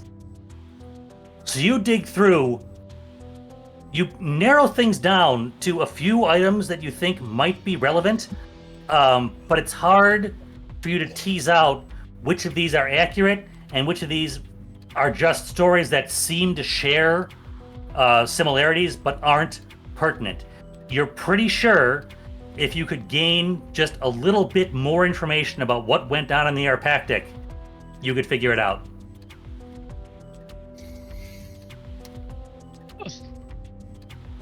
Does that mean we need to go back on board? But it sounds like an awful lot. Maybe if we have a meeting to discuss what he found and go through the notes and the logbook and everything back up at the con. Let's do that first before we make any hasty decisions to go back over. Well, Yeah. We'll save some time. You need additional information. Lovely. So for a little bit of how the sausage is made, there are basically 4 main facts you can acquire to make this library use easier. You got 2 of them, which brings you down to only needing a hard success. 2 more of the key facts will make it impossible to fail. 1 more will mean a regular success will give you the information you need. Mm. Oh, that makes it easier because a hard success is 34, correct? Yep. Yeah, I'm using luck. No. Oh, you can't do that? You could, but not after I've told you a hard success would be what you need. Oh, fair. Yeah, that checks out. Damn it. Okay. So the doctor is going to be scrambling through notes and reading books and stuff, and is just going to look up at the rest of the group, puzzled, looking off into the distance, and is going to lower his head, sigh, and say, I think we need to go back over. I'm missing just a bit of information I think we can find over there. And then look up at the group and see what their faces look like. I trust the doctor. I'll have your back. Then he shrugs and draws his pistol and says, yeah, let's go.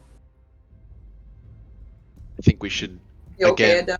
give the captain, like, we visited this guy like 8 times, but another one won't hurt. Adele is super excited to contact confirmed supernatural entities, so Okay, you did want to get everyone off that ship so you could make contact, so maybe while the doctor's looking for some evidence, you can say hi to rest monsters for us. Adele is convinced if she just got a chance to talk to the rust monster, she could talk some sense into it. So I'll also tell you the 2 pieces of information you have that were key here, that have allowed you to narrow it down to a set of different sources that don't unfortunately agree with each other, and you can't tell which one you're dealing with. You've identified that it wants machines, and it appears to be associated with entropy. Now, the 2 key pieces of information you have that have let you narrow this down to this set of resources you found. And there are 2 more pieces of information you could potentially acquire. How do we like bait it with entropy? What is that? It's not baited, it's just identifying what it is you're dealing with. So the doctor found a variety of things, a set of things that all seem to match the information you have, but he can't tell which one it is that you're dealing with right now. Mm-hmm. With a little bit more information, you might be able to narrow that down and get a good read on what it is, and potentially maybe even something you could do about it. Mm-hmm. All right. So I had to Google entropy to understand how this is relevant. But it basically, I mean, maybe I'm just preaching to the choir here, but it basically just means not doing work. Is that accurate? So that I know what I'm talking about? Like a state of stasis? Decay. Opposite of order. Right, so more like abandoned and sort of naturally disassembling. Yeah. Gotcha. Yeah. So it's like, a ship not moving, people not doing anything. That's what it Going means. from an integrated system to a disintegrated system. Gotcha. Copy. And that's what rust does. Mold is a little more productive, which is strange. yeah, mold is growth and life. Rust is Consuming. Yeah. Well, yeah, mold is consumption. Can I just roll a die for myself to see if any coming up with what I am?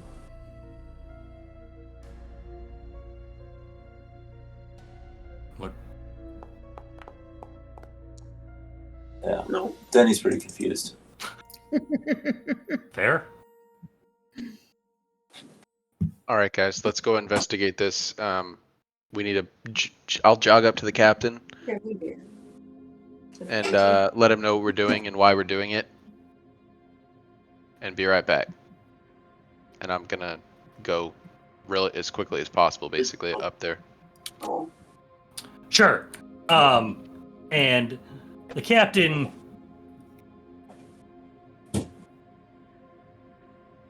Koozie over here. The captain seems a little somewhere between under the weather and overwhelmed. Listens.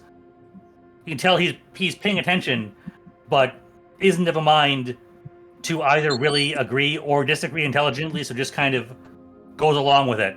Like, sure. At this point, he's already decided that I guess we're doing what you think we're doing. 'Cause I already decided you could cut off my finger. So apparently you're in charge. I don't know. That's kind of the threshold. I suppose. It's like confirmation bias. Like, yeah, well, not confirmation. What am I thinking? When you're in for a penny, in for a pound. Yes, exactly.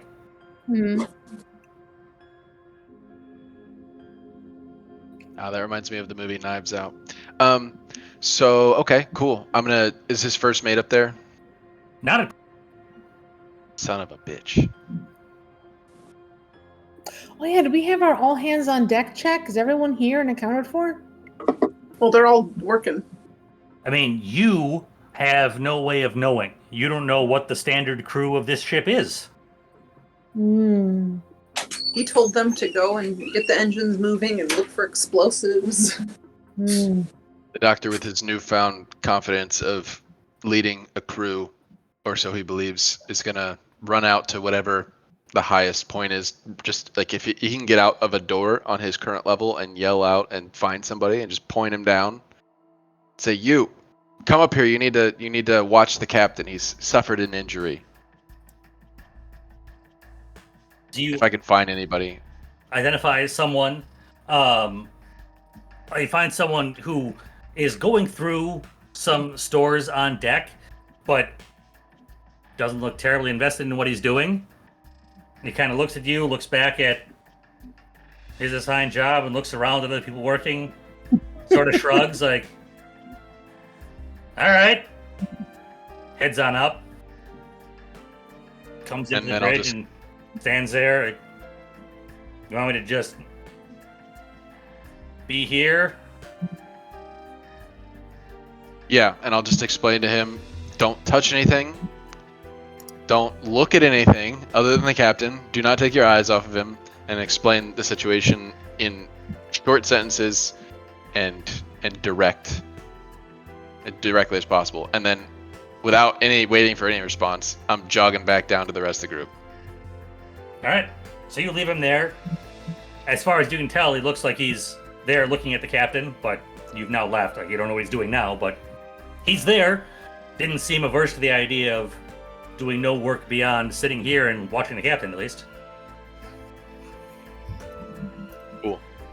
I join the rest of the group. Let's move it. Let's do it. Back on over. Denny will head over first. All right. So you head back over to the Arpactic. As you're making your way across sort of the makeshift gangplank, you're looking around, and fog has started to roll in. Oh, Bitch. oh no. Oh, there was fog. That midday fog, it'll get you. Where are you headed on board ship? Right, so we started at the top. We worked our way down to deck level. We got one level deeper. We never went to the galley, right? We never went to the officer's mess or the crew's mess or galley. And then there's probably lots of crew quarters we could look at too. And then there's the engine room. Should we look at the engine room? Let's do that. I feel like fast. we're running out of options. Yeah, I'm sort of curious what the state of the engine is, because if it wants to get to the machines, totally disabling the engines doesn't get it anywhere. I feel like But that's the the engine fast and loose option. And the engines start, so it's almost like two things are fighting against each other. Like one stopped the engines, and then the engines started again, moving the ship around wherever it wanted to go. I think we got to look at the engines. I mean, we're gonna find more bodies. Well, it was sealed shut. And they couldn't open it. They obviously did open it because they figured out a way to stop the engines. Okay. They were using a welding torch to get through. Yeah. I'm sure they died heroically. I feel like there's nowhere safe for us to go anymore. We need to get this head on. Yeah, the doctor's in favor of making this as fast as possible. Yeah. Let's do it. I'm right behind you. Like, according, like, does the doing the research and knowing what you want to find or what you think you need to find, does that affect where you think we should go? Or I don't think or so. is it just like you need more information? Yeah. Yeah, the two pieces of information you have is that it's after machines and is a being of entropy. Those are the bits that led you to the research you were able to find. Well, in other notes, we know that it will like talk through your mind.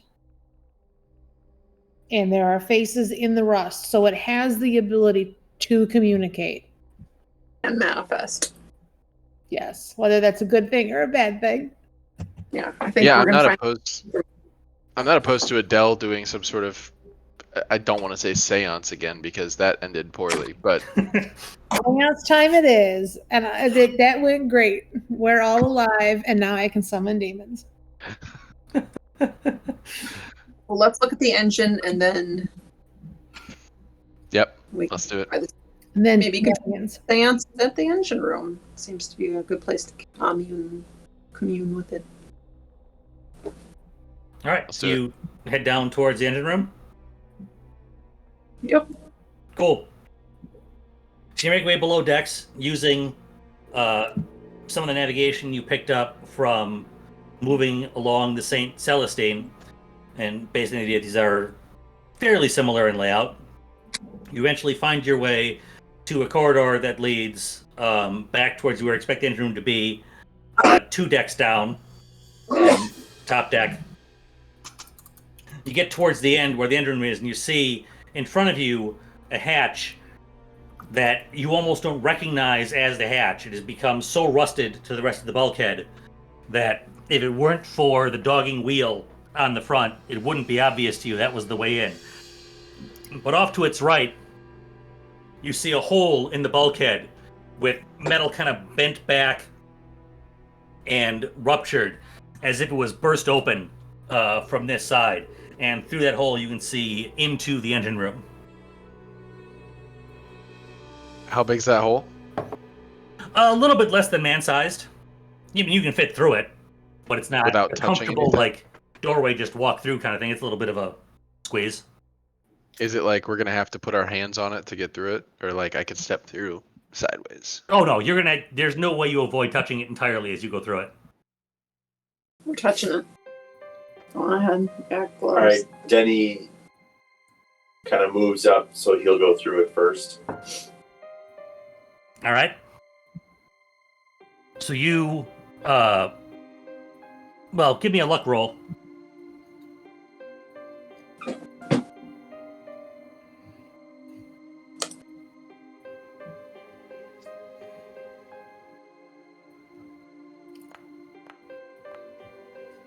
Oof. So you sort of make your way through the hole, carefully moving yourself, making sure that only your clothes, only parts of your body that are covered by clothing or your gloves touch the jagged edge of this. And you feel like you're successful. You get into the next room, and it's of course pitch dark, but you have your flashlight on you. You kind of play the flashlight around. And the first thing you notice is 3 not apparently rusted or molded corpses just on the floor. One of them near the starboard engine, the other 2 more towards the middle of the room. And they look like they've just been lying there dead for probably 12 years. Is the implication they got locked in here and just died? He's gonna relay this information as he sees it back. He's not trying to be sneaky or anything. What's the condition of the bodies? They're just dead bodies. So those are the ones who were Morse coding through. There are 3 bodies. Yep. Are they mummified like the doctor upstairs? Are they completely decomposed as they should be? Yeah, they seem normal. Yeah, they're similar to the doctor upstairs, more mummified than decomposed. But otherwise, just as far as Danny can tell, just dead bodies. They're not entombed in rust or mold or anything. They're just dead wearing their clothes. You can tell from the uniforms, one of them was clearly ranking officer, and 2 were enlisted men, just based on the clothing they're still wearing. Yeah, it's going to be Freeman, Smith. Yep. Maribon. So that tracks. Okay.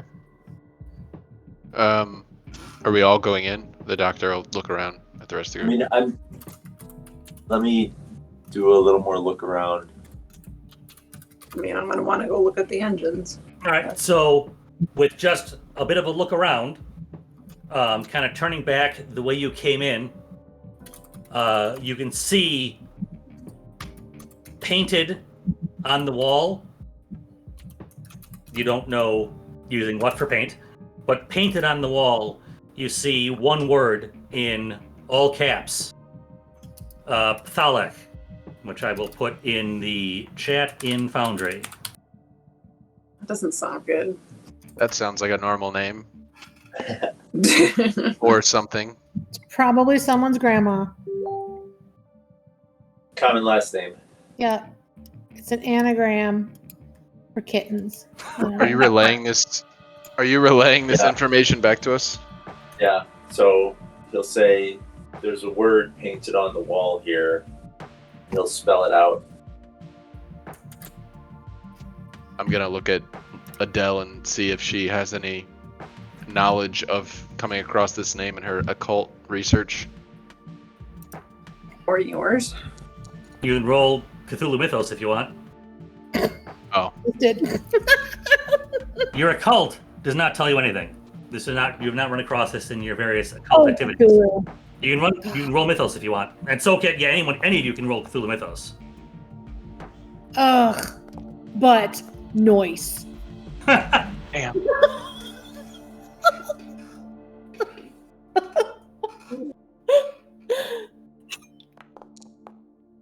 Try. Ooh! Denny, Go. noise. Hey. And another one. Oh, hey. Oh, God. Both. While those nerds are doing their research. Yeah, Showing so me up. This reminds me of a time I went insane. this actually, I've looked into the eyes of, demons before. this, like, the sort of the sound, just the word as you sort of play it in your mind, and the sound of it as you listen to it in your head just sends a shiver down your spine. There is something here, and excuse me, Doctor, now that you see this, you're pretty sure you saw that somewhere in the research. I'm gonna recall knowledge. You'll have to go back and actually look at the library again, but Gotcha. Is he confident that this is the third of 4 missing pieces? yeah, this is an important piece of information. Okay, lovely. You're positive this is key. You're not sure if it'll be enough. You don't remember well enough, but you know this is a key piece of information that will absolutely help you narrow it down based on what you've already found. Do we want to push our luck, no pun intended, and see what that is written in? Or are we getting the hell up out of here? What do you mean Is there anything else? it is written in? It was written in something that we don't have identified. Whether it's blood or poop, I Oh, it's don't know. It's blood. I mean, go look, but it may make you roll a sanity check. Yeah, I don't think it matters. Okay. So if Denny doesn't see anything else that strikes him as relevant, he's gonna climb back out. Well, I mean, this is what you got just looking around. If you want to, search, you can. This is just, you walked in with your flashlight. It was easy to see the bodies on the floor, and as soon as you turned around, you're able to see this painted on the bulkhead without any effort at all. He will do a spot hit. All right, then give me a spot hidden. Do you want that regular or Regular's fine. hidden? Yeah, nothing else leaps out at you. I kind of wanted to come in and check the engines. Sure, give me a luck check, then a spot hidden. Or mechanical repair when you get there, either way. You make it through the opening, keeping your exposed skin away from the metal. You can roll either a spot hidden or a mechanical repair, whichever you prefer. Mechanical repair. Nice. Nice. Oh, the 11s. Yeah, so with that degree of success, you'll find two things. One, you examine the engines, it becomes obvious that at some point at least you have no way of telling the timeline, of course. But they have been deliberately sabotaged. You can tell the heads have been cracked, and you look into the cylinders and you can see that someone has taken tools to the piston faces and just shattered them. There's nothing in there that can hold pressure to turn the engines over. But with that degree of success, you will also, while just examining the room, identify sort of grown into the floor the rust shape of what looks like another corpse rusted to the deck. Mm.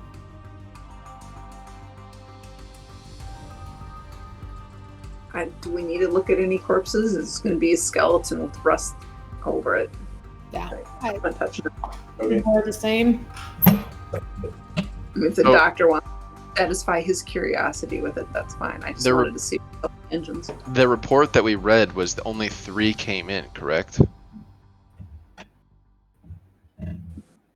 Yeah, but there were 2 that were in there, locked, stuck in there. They were communicating with the outside officer through Morse code. When they cut it open. They started trying to cut it open, and that's when the Morse code stopped in the middle of a sentence. We assume Rust Monster got them, gobbled them up. Probably one of them right now. And then those 3 cut their way into the engine room to sabotage it. Beat the crap out of the piston head. Okay. Is there any way you can see if the rust is affecting the engine without... I mean, I assume those big piston things would take forever to get off. The door to the pistons. Because I wonder if the rust somehow reversed itself to get the engines moving again. Because the engines couldn't move with that amount of rust in it. It had to be cleaned off. It's possible the rust can't affect something unaffected. So based on that really good mechanical repair roll, we'll say what you see on the cylinder walls in the engines is an amount of corrosion consistent with being open to sea air for 12 years. But not the rust that was... Right. It doesn't look abnormal. This is what you'd expect, given that you would think these have just been open to sea air for 12 years. There's corrosion, there's rust, but not more than you'd expect to see for it just being kind of out in saltwater air for more than a decade. Honestly, that gives me a little bit of hope, guys, because maybe it can be defeated and unrust things. Who knows? Maybe if we can find just a little more, that one more piece of information and finish research, we could figure out a way to... I think we've got what we need research-wise. So there was like one more piece of information. So this is knowledge we shouldn't have, but there's one more piece of knowledge that would make a guaranteed success. Yep. And you can operate with that. I told you that specifically so you could operate with that. Right now, a regular success will get you information you need from library use. There is one more piece of information you could find that would make it a no roll needed. You'll just get it. Is there any place we want to visit on this ship before we go? I was thinking the galley. I mean, that's on the way out, so we can stop there, but the fog's coming, so we will want to pass. Yeah, let's jog up. I guess I was thinking of it likes machines and entropy, and when I think of decay, I usually think of food going bad. I don't know. Right, That makes but any sense. there's also the cargo hold could have any number of things, but that could take forever. So why don't we head up to the surface and stop at the galley? Oh, I want to like lure it back onto this ship. So it leaves us alone, but I don't know how to do that. The opposite of entropy. I mean, it's hitting all the points that were the most mobile, like the most active, and then stopping that. I don't know. Let's just jog our way out of here and hit the galley on the way out. I think we've got.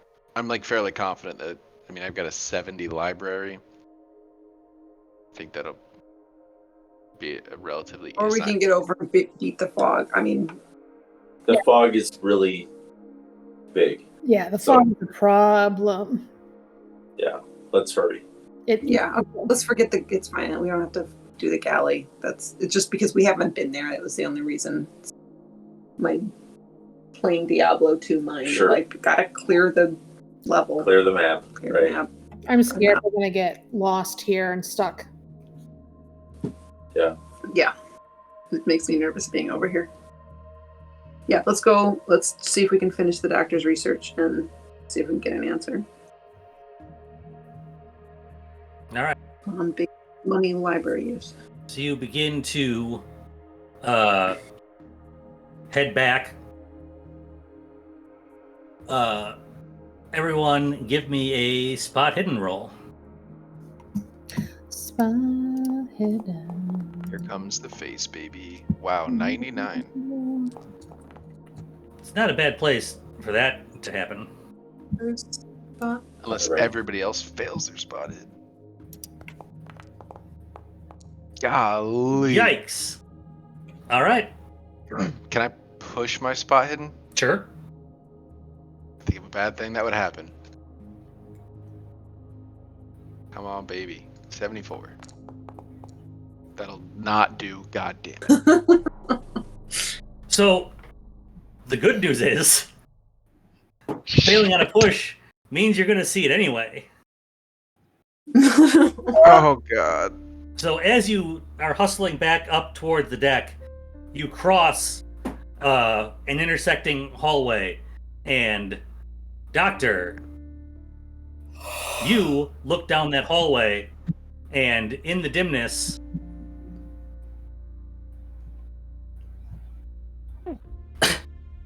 What the fuck?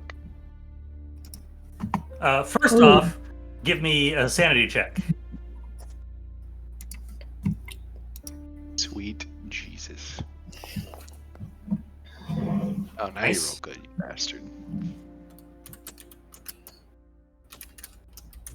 But nope. However, it's also going to reach out and try and grab you. Abracadabra. Are you going to try and dodge or fight back?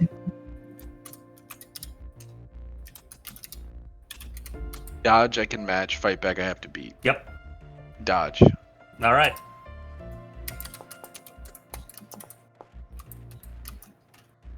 Fight, bro. You roll your dodge, in case you get the ticket. Right. Dodge. There it is. Shit. It still failed. It still failed its attack. That was just to see if you got to tick your dodge. You see it loom up out of the darkness in the corridor to your left as you're hustling past it. You catch it out of the corner of your eye just in time to see one long, curving arm, tentacle, rust thing come swinging across the hallway. You instinctively flinch and duck out of the way, and the arm slams into the wall. Rust out into the air. And now what? I'm screaming, everybody out, haul ass.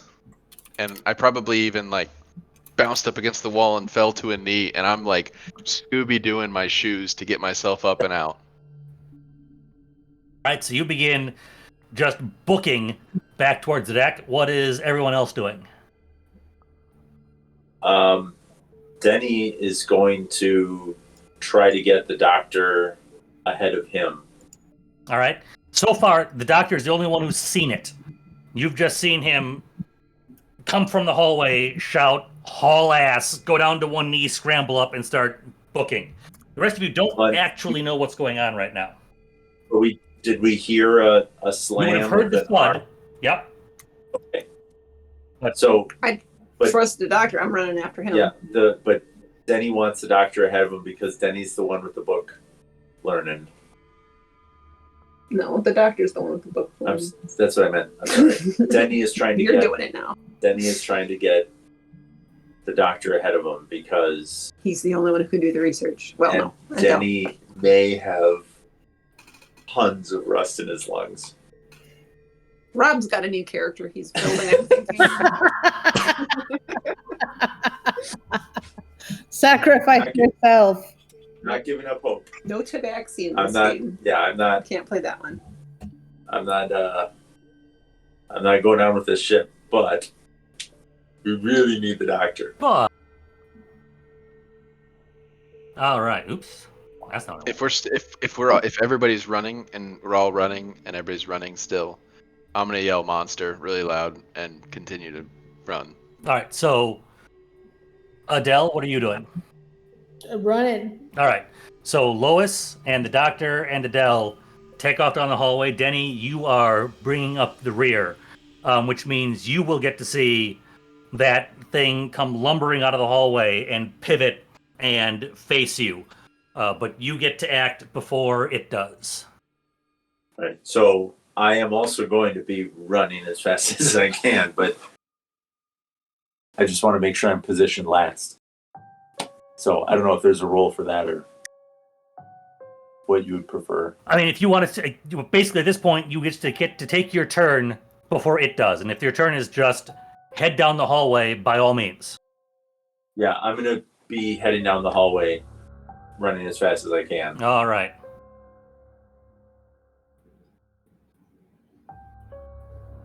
So you take off. It's going to get one more attempt here.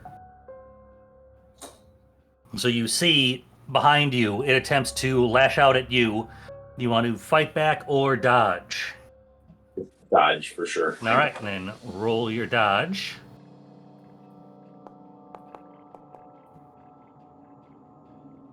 Come on, baby.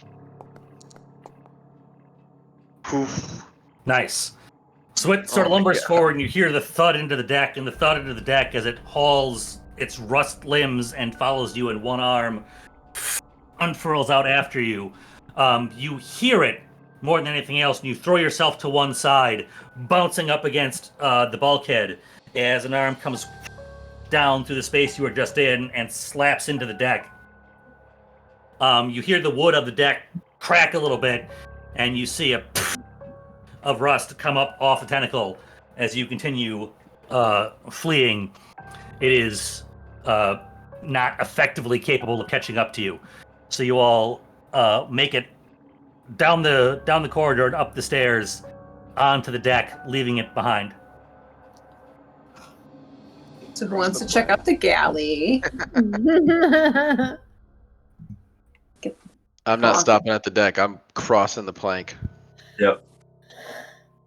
You all head back over the plank, back to the St. Celestine.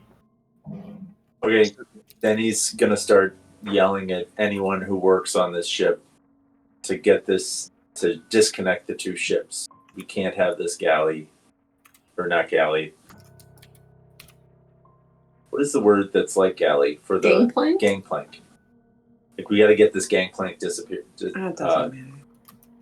You can roll persuade or intimidate, whichever approach you would prefer to take.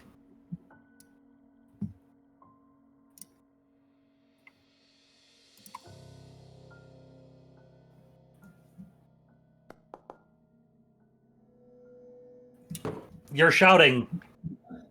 The crew hears you and looks at you like, what? No. No, you're not. You don't give the orders around here. Denny will turn to the other ship and fire 4 rounds at the first floor, like galley on the tower on the other ship. On the Arpactic?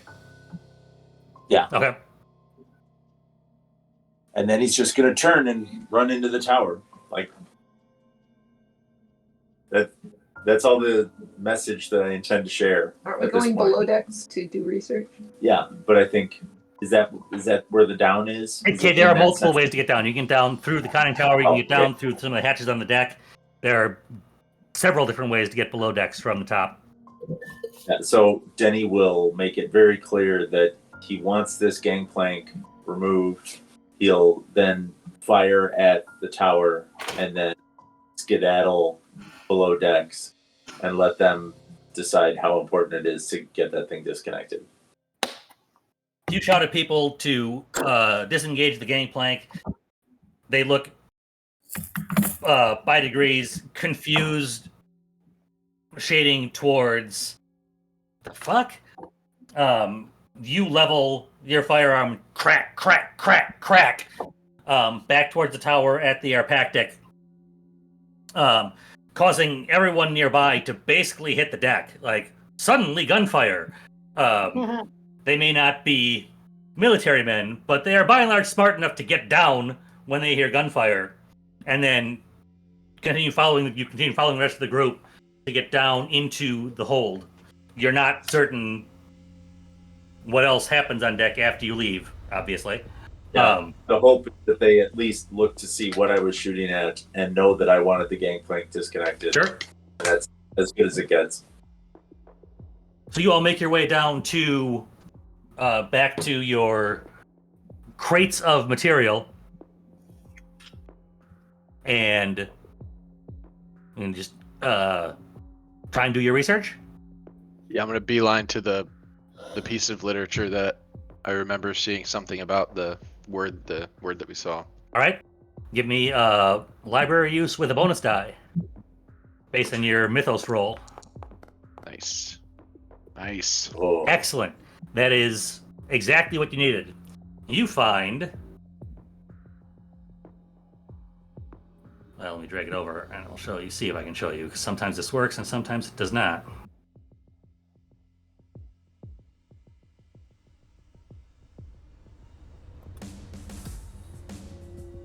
I don't know why this does what it does sometimes.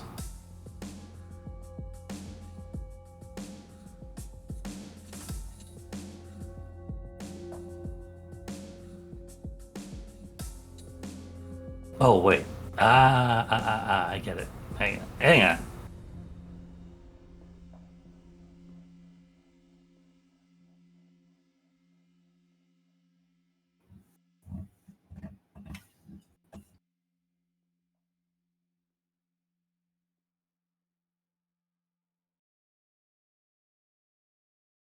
Nope. All right. What you want is in your journal of public evidence, you want the research entry, number 9.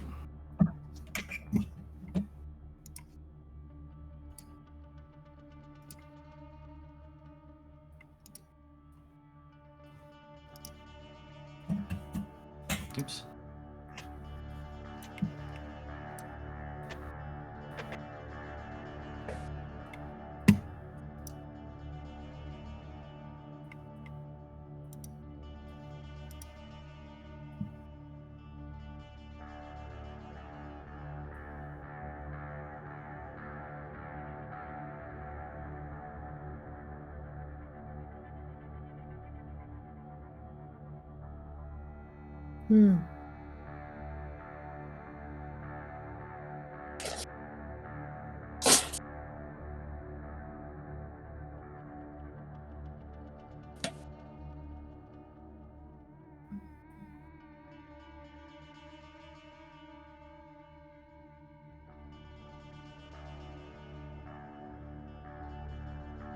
Knowledge of the one circle and all the words of the word here.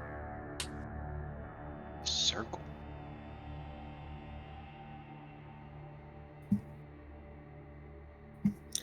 Yeah, can Adele use her knowledge of the occult to interpret what the fuck this means? Hang on 1 second. Okay. Where did my...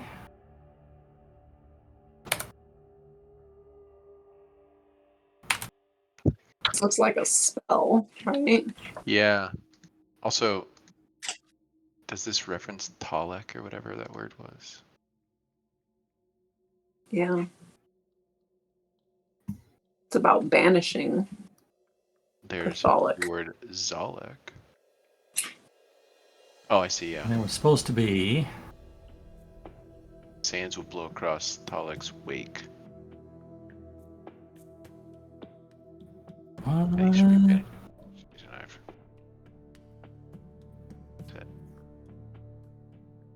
Thus did an eternal life be granted.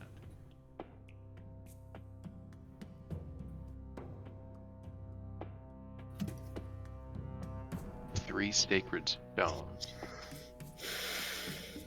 So, not apparently in here in a way I thought it was,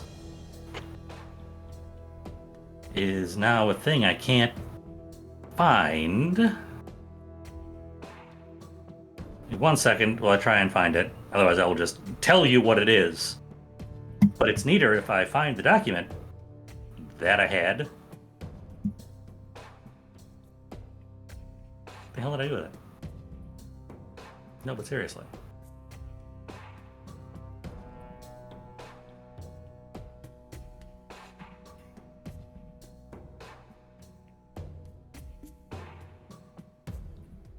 I think the key takeaway here is like the last 4 sentences, 5 sentences, 6 sentences.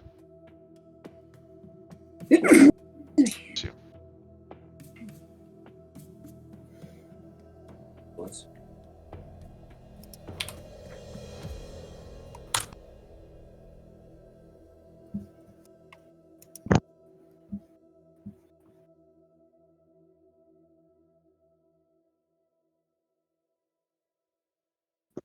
I've completely misplaced a file. Bummer, dude. Have we ever run across the name Enlil before? What's in? Check in your evidence folders. Check the separate envelope I gave you that was stamped on its own. In the other room.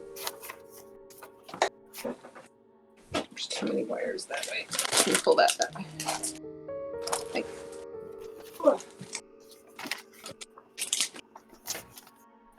What the hell did I do with this?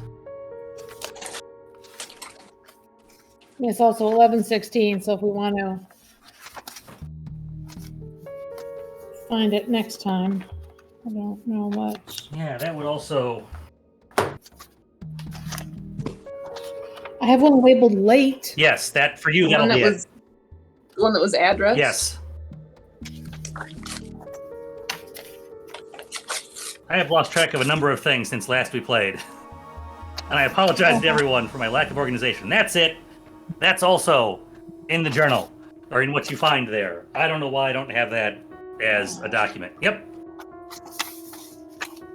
So the takeaway here is what you find, you're able to put together as essentially instructions for some ritual or spell ancient Sumerians used to banish an entity named Cthulhu from its depredations of whatever they were doing that it was infesting. They apparently encountered this creature and discovered, were told, or created a way to banish it. You also find, as part of the research, you learn a few more things. What the Sumerians did was successfully get rid of it.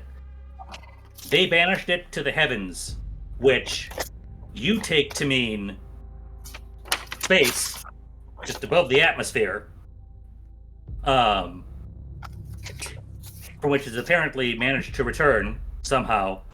But in additional research, so you find these documents that were researched regarding the Sumerian myths surrounding this creature.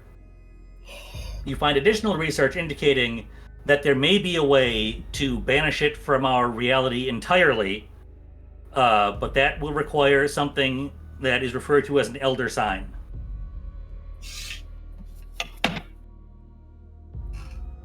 So, leaving your blinker on the whole time you drive? Yep. Cool.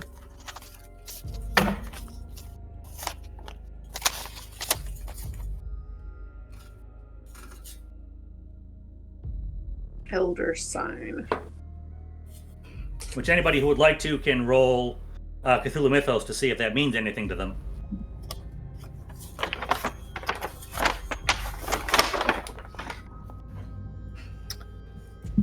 Always take an opportunity to roll Cthulhu Mythos.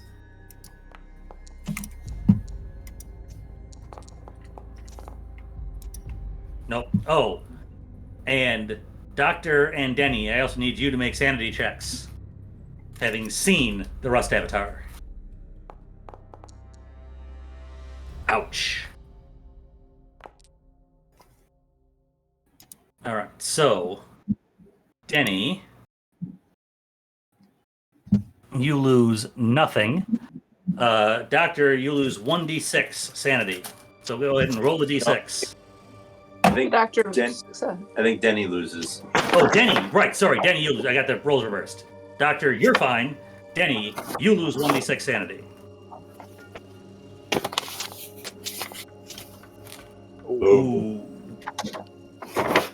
And that means you enjoy a bout of madness.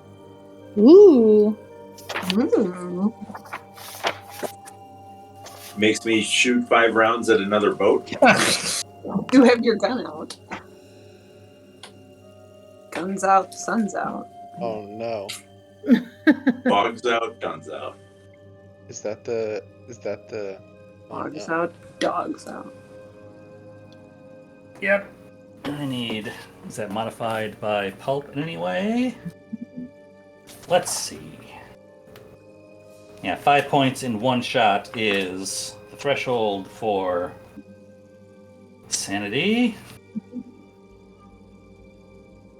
He's going to polish all of his tools repeatedly forever.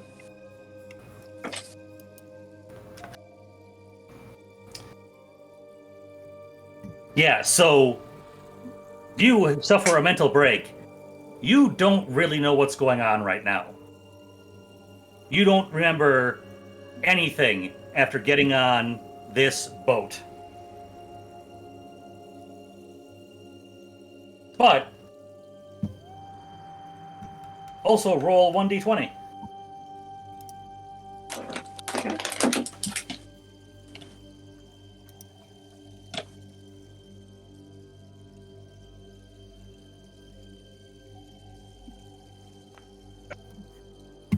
Either really good or really bad, right? Yep.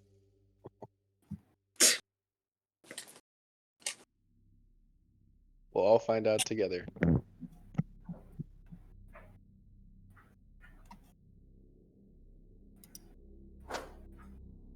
More sense. So I'm going to ignore that roll and pick differently on the table for one that makes more sense for the situation at hand, given your bout of amnesia. You have picked up the insane talent, Insane Recall. For everything before you got on the boat and after right now, you will get an automatic bonus die on education and no rolls and anything involving remembering something you could feasibly remember.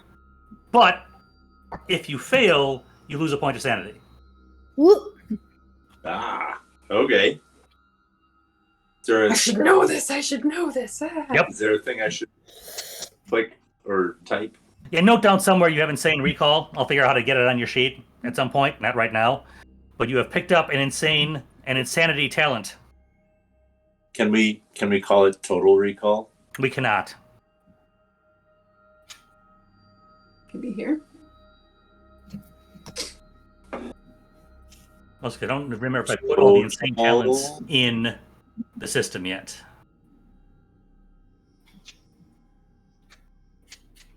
I have not. I'll get the table of insane talents in the system and drop it on your sheet at some point, but for now, just note it so we don't forget it.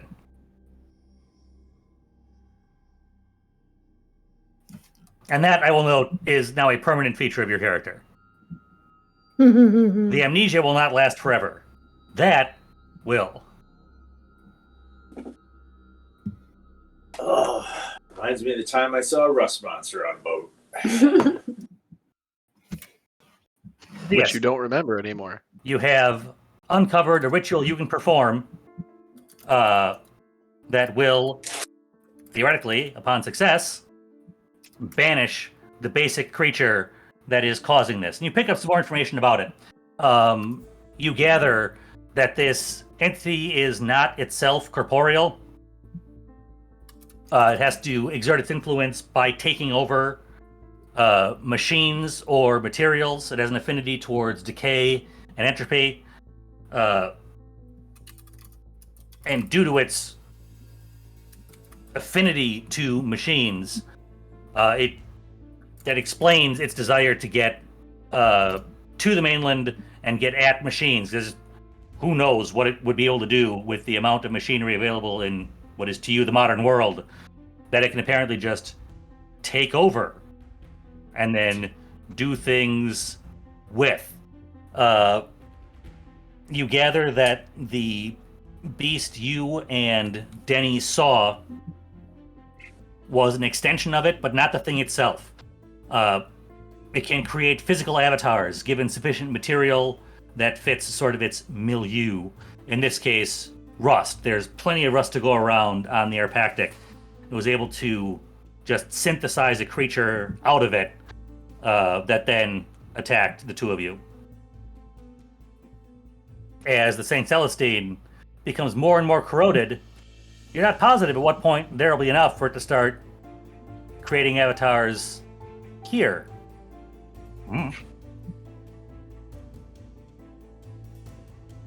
Jeez.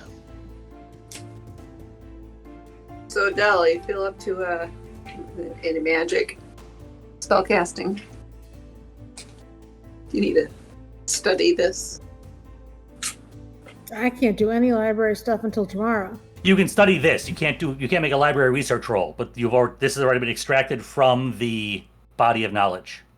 Oh, okay. So I can learn this banishment spell. Yep, at least well enough to attempt to execute it. I will start to learn the banishment spell. All right. Do I know what this elder sign is that we need? Nope, nobody made their mythos roll. Did I try and make a mythos roll? Oh, the Cthulhu mythos. Yeah. So yeah, based on the time, we'll call it here. We'll start next time with you attempting to perform a ritual or coming up with some other plan. I don't know. Ooh. That was my toe. That's a shame. Ow.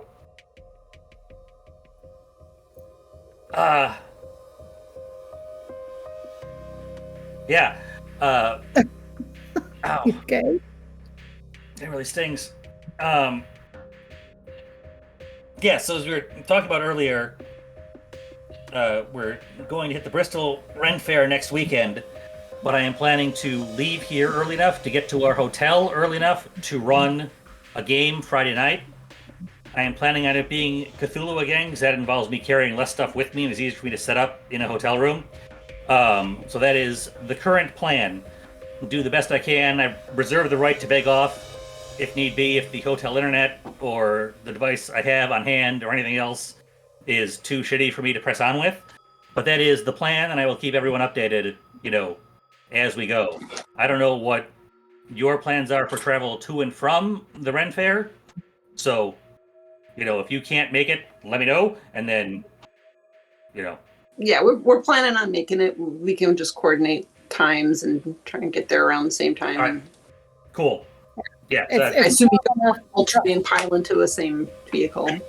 It's a long enough drive for us. We're gonna try and get a hotel room closer. Yeah, because it's 2 hours from here. So Yeah, it's like 4 for us. yeah, so we're yeah. planning to leave early afternoon, get there, get into a hotel, and be set up in a hotel room, and hopefully run the next Cthulhu session from there. That is the intent. Again, lots of things can go wrong with this when there are hotels and travel involved, but that is the plan. And I will send out updates if the plan changes or I am let down by infrastructure. You know.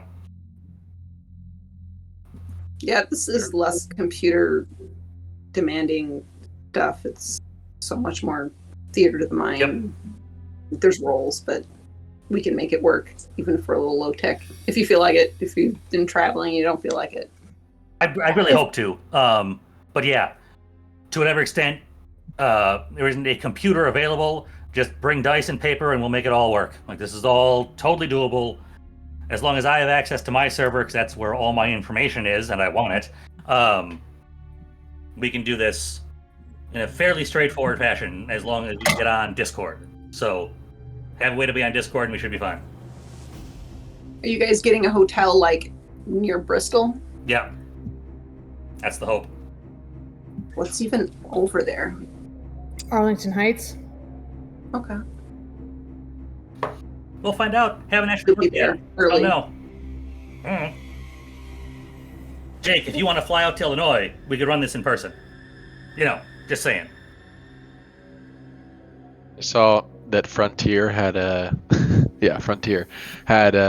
like seasonal all the flights you want pass for like $2.99 for this season. Oh. Holy shit. It's international and national. I mean, Frontier is ass, and you'll still Yes. get those for everything beyond an actual seat and FAA required safety equipment. But Yes. that's still not a bad deal if you do any travel. Like, that's a lot for one flight to the Midwest, but I do, and so we have a preferred work. We have a preferred flight travel line, and if you can find one cheaper, you're credited nice. with points. So I was looking into it. That's why I brought it up. I definitely won't be coming to Illinois, but for future in-person game sessions, I may be amenable. Sure. Yeah, because I said it sort of joking, but at the same time, not. Like, at any point, if we want to arrange an in-person session, it's easier for me with Cthulhu than Pathfinder, because again, there's less for me to haul around. It's just a couple books. I will be happy to do that. We should plan to schedule that at some point. But yeah, that's the plan. So as long as everyone has access to Discord, and I have access to my server, because again, this is where all the information is. Yep. We should be good, and that shouldn't take a whole lot. So I'm pretty confident. Run sessions out of hotel rooms before. It should work. Sweet. Sounds good. I'm good for next week. And I'll be on the same internet you are, my dude. So. Yep. What time does the Ren Fair open? Like 10? 10? Okay. Yeah. We can do that. We can keep an eye on the weather to make sure it's not, going to catastrophically storm or whatever, but. I mean, if it's drizzly or rainy, I'm still in 100%. Makes it I more love historically summer accurate. Yep. parks Right. and stuff. When it's like an off day, when it's like overcast, drizzly, like those are my favorite days to go to like Great America or a fair or whatever, because there's a little less people. There's not sun beating down on you. Yep. I kind of like. I'll bring a hat and an umbrella. That'll be plenty. I'll be fine. I'm going to bring my huzz and the huzzah. Awesome. You bring that, Katie. I will. Ooh, I have to check. Sometimes they have deals if you buy your tickets ahead of time, right? Yeah. I say you can get parking passes and tickets cheaper, like Menards and other places Oh, weird. online, and Cool. Check it out. Yeah, kids are getting excited. the Elodie has never been to the Bristol Fair. She's been to the one, like the little crappy one here in the Amana colony. It's like, oh, Elodie, just wait till Bristol. Tony just wants to know what there is to eat. He So, wants a leg. He wants a beef rib. yep. Be prepared for Elodie to stop at every vendor table on the grounds. She is there to shop. Yes, that's why we're just gonna have to give her rules. Like, no. The first half of the day is just hanging out. No shopping until the second half of the day. Yeah, that worked great at Amana Colonies. I want to know when the joust stuff, because the kids want to see the jousting in the shows, and Tony really wants to see whoever they're throwing To the tomatoes. tomato heckler. Yeah. Yeah, that's always fun. Oh, He's in the stocks. There's And he usually like falconer there. heckles whoever's throwing stuff at him. do you think there's a volunteer for that position, or is it like a What's a paid draw position? card? No, you have to be You have to be a on stand-up the ball, comic, basically. constantly talking shit about whoever is throwing tomatoes These are at you, and it is Professionals. rude. It's They rough. will be No very one is personal. spared. Children, elderly, does not matter. It's a show. It's Yeah. a good one. It's so Crazy. rude. You're gonna get up there and throw tomatoes at that guy, prepared for him to go roll. Yeah, we will go full bore, full send, no holding Take you back. apart. Yeah. And the throw is like, It's decently far. I mean, it's 20 yards at least. Mm-hmm. It might be like 30 or 40. It's a long toss. Yeah. It's hard. And throwing a tomato turns out to not be easy. Yeah. Like a squishy, not really solid tomato is not an easy toss. Yeah. Blows up in your hands. It's a hoot. That sounds crazy. Gotta practice this so we can get them. Y'all should send a picture of that when you go. That will be I taken wanna see if pictures, there's and I will any- attempt to remember to send them along. Sweet. Yeah. The joust and the tomatoes are must sees. Everything else will be whatever. Let's have. Nice. All right, guys, I'm heading off. It's 12:30 already. Absolutely. Take care. Good seeing Right, y'all. hopefully see you next week. Night. Thank you. So long.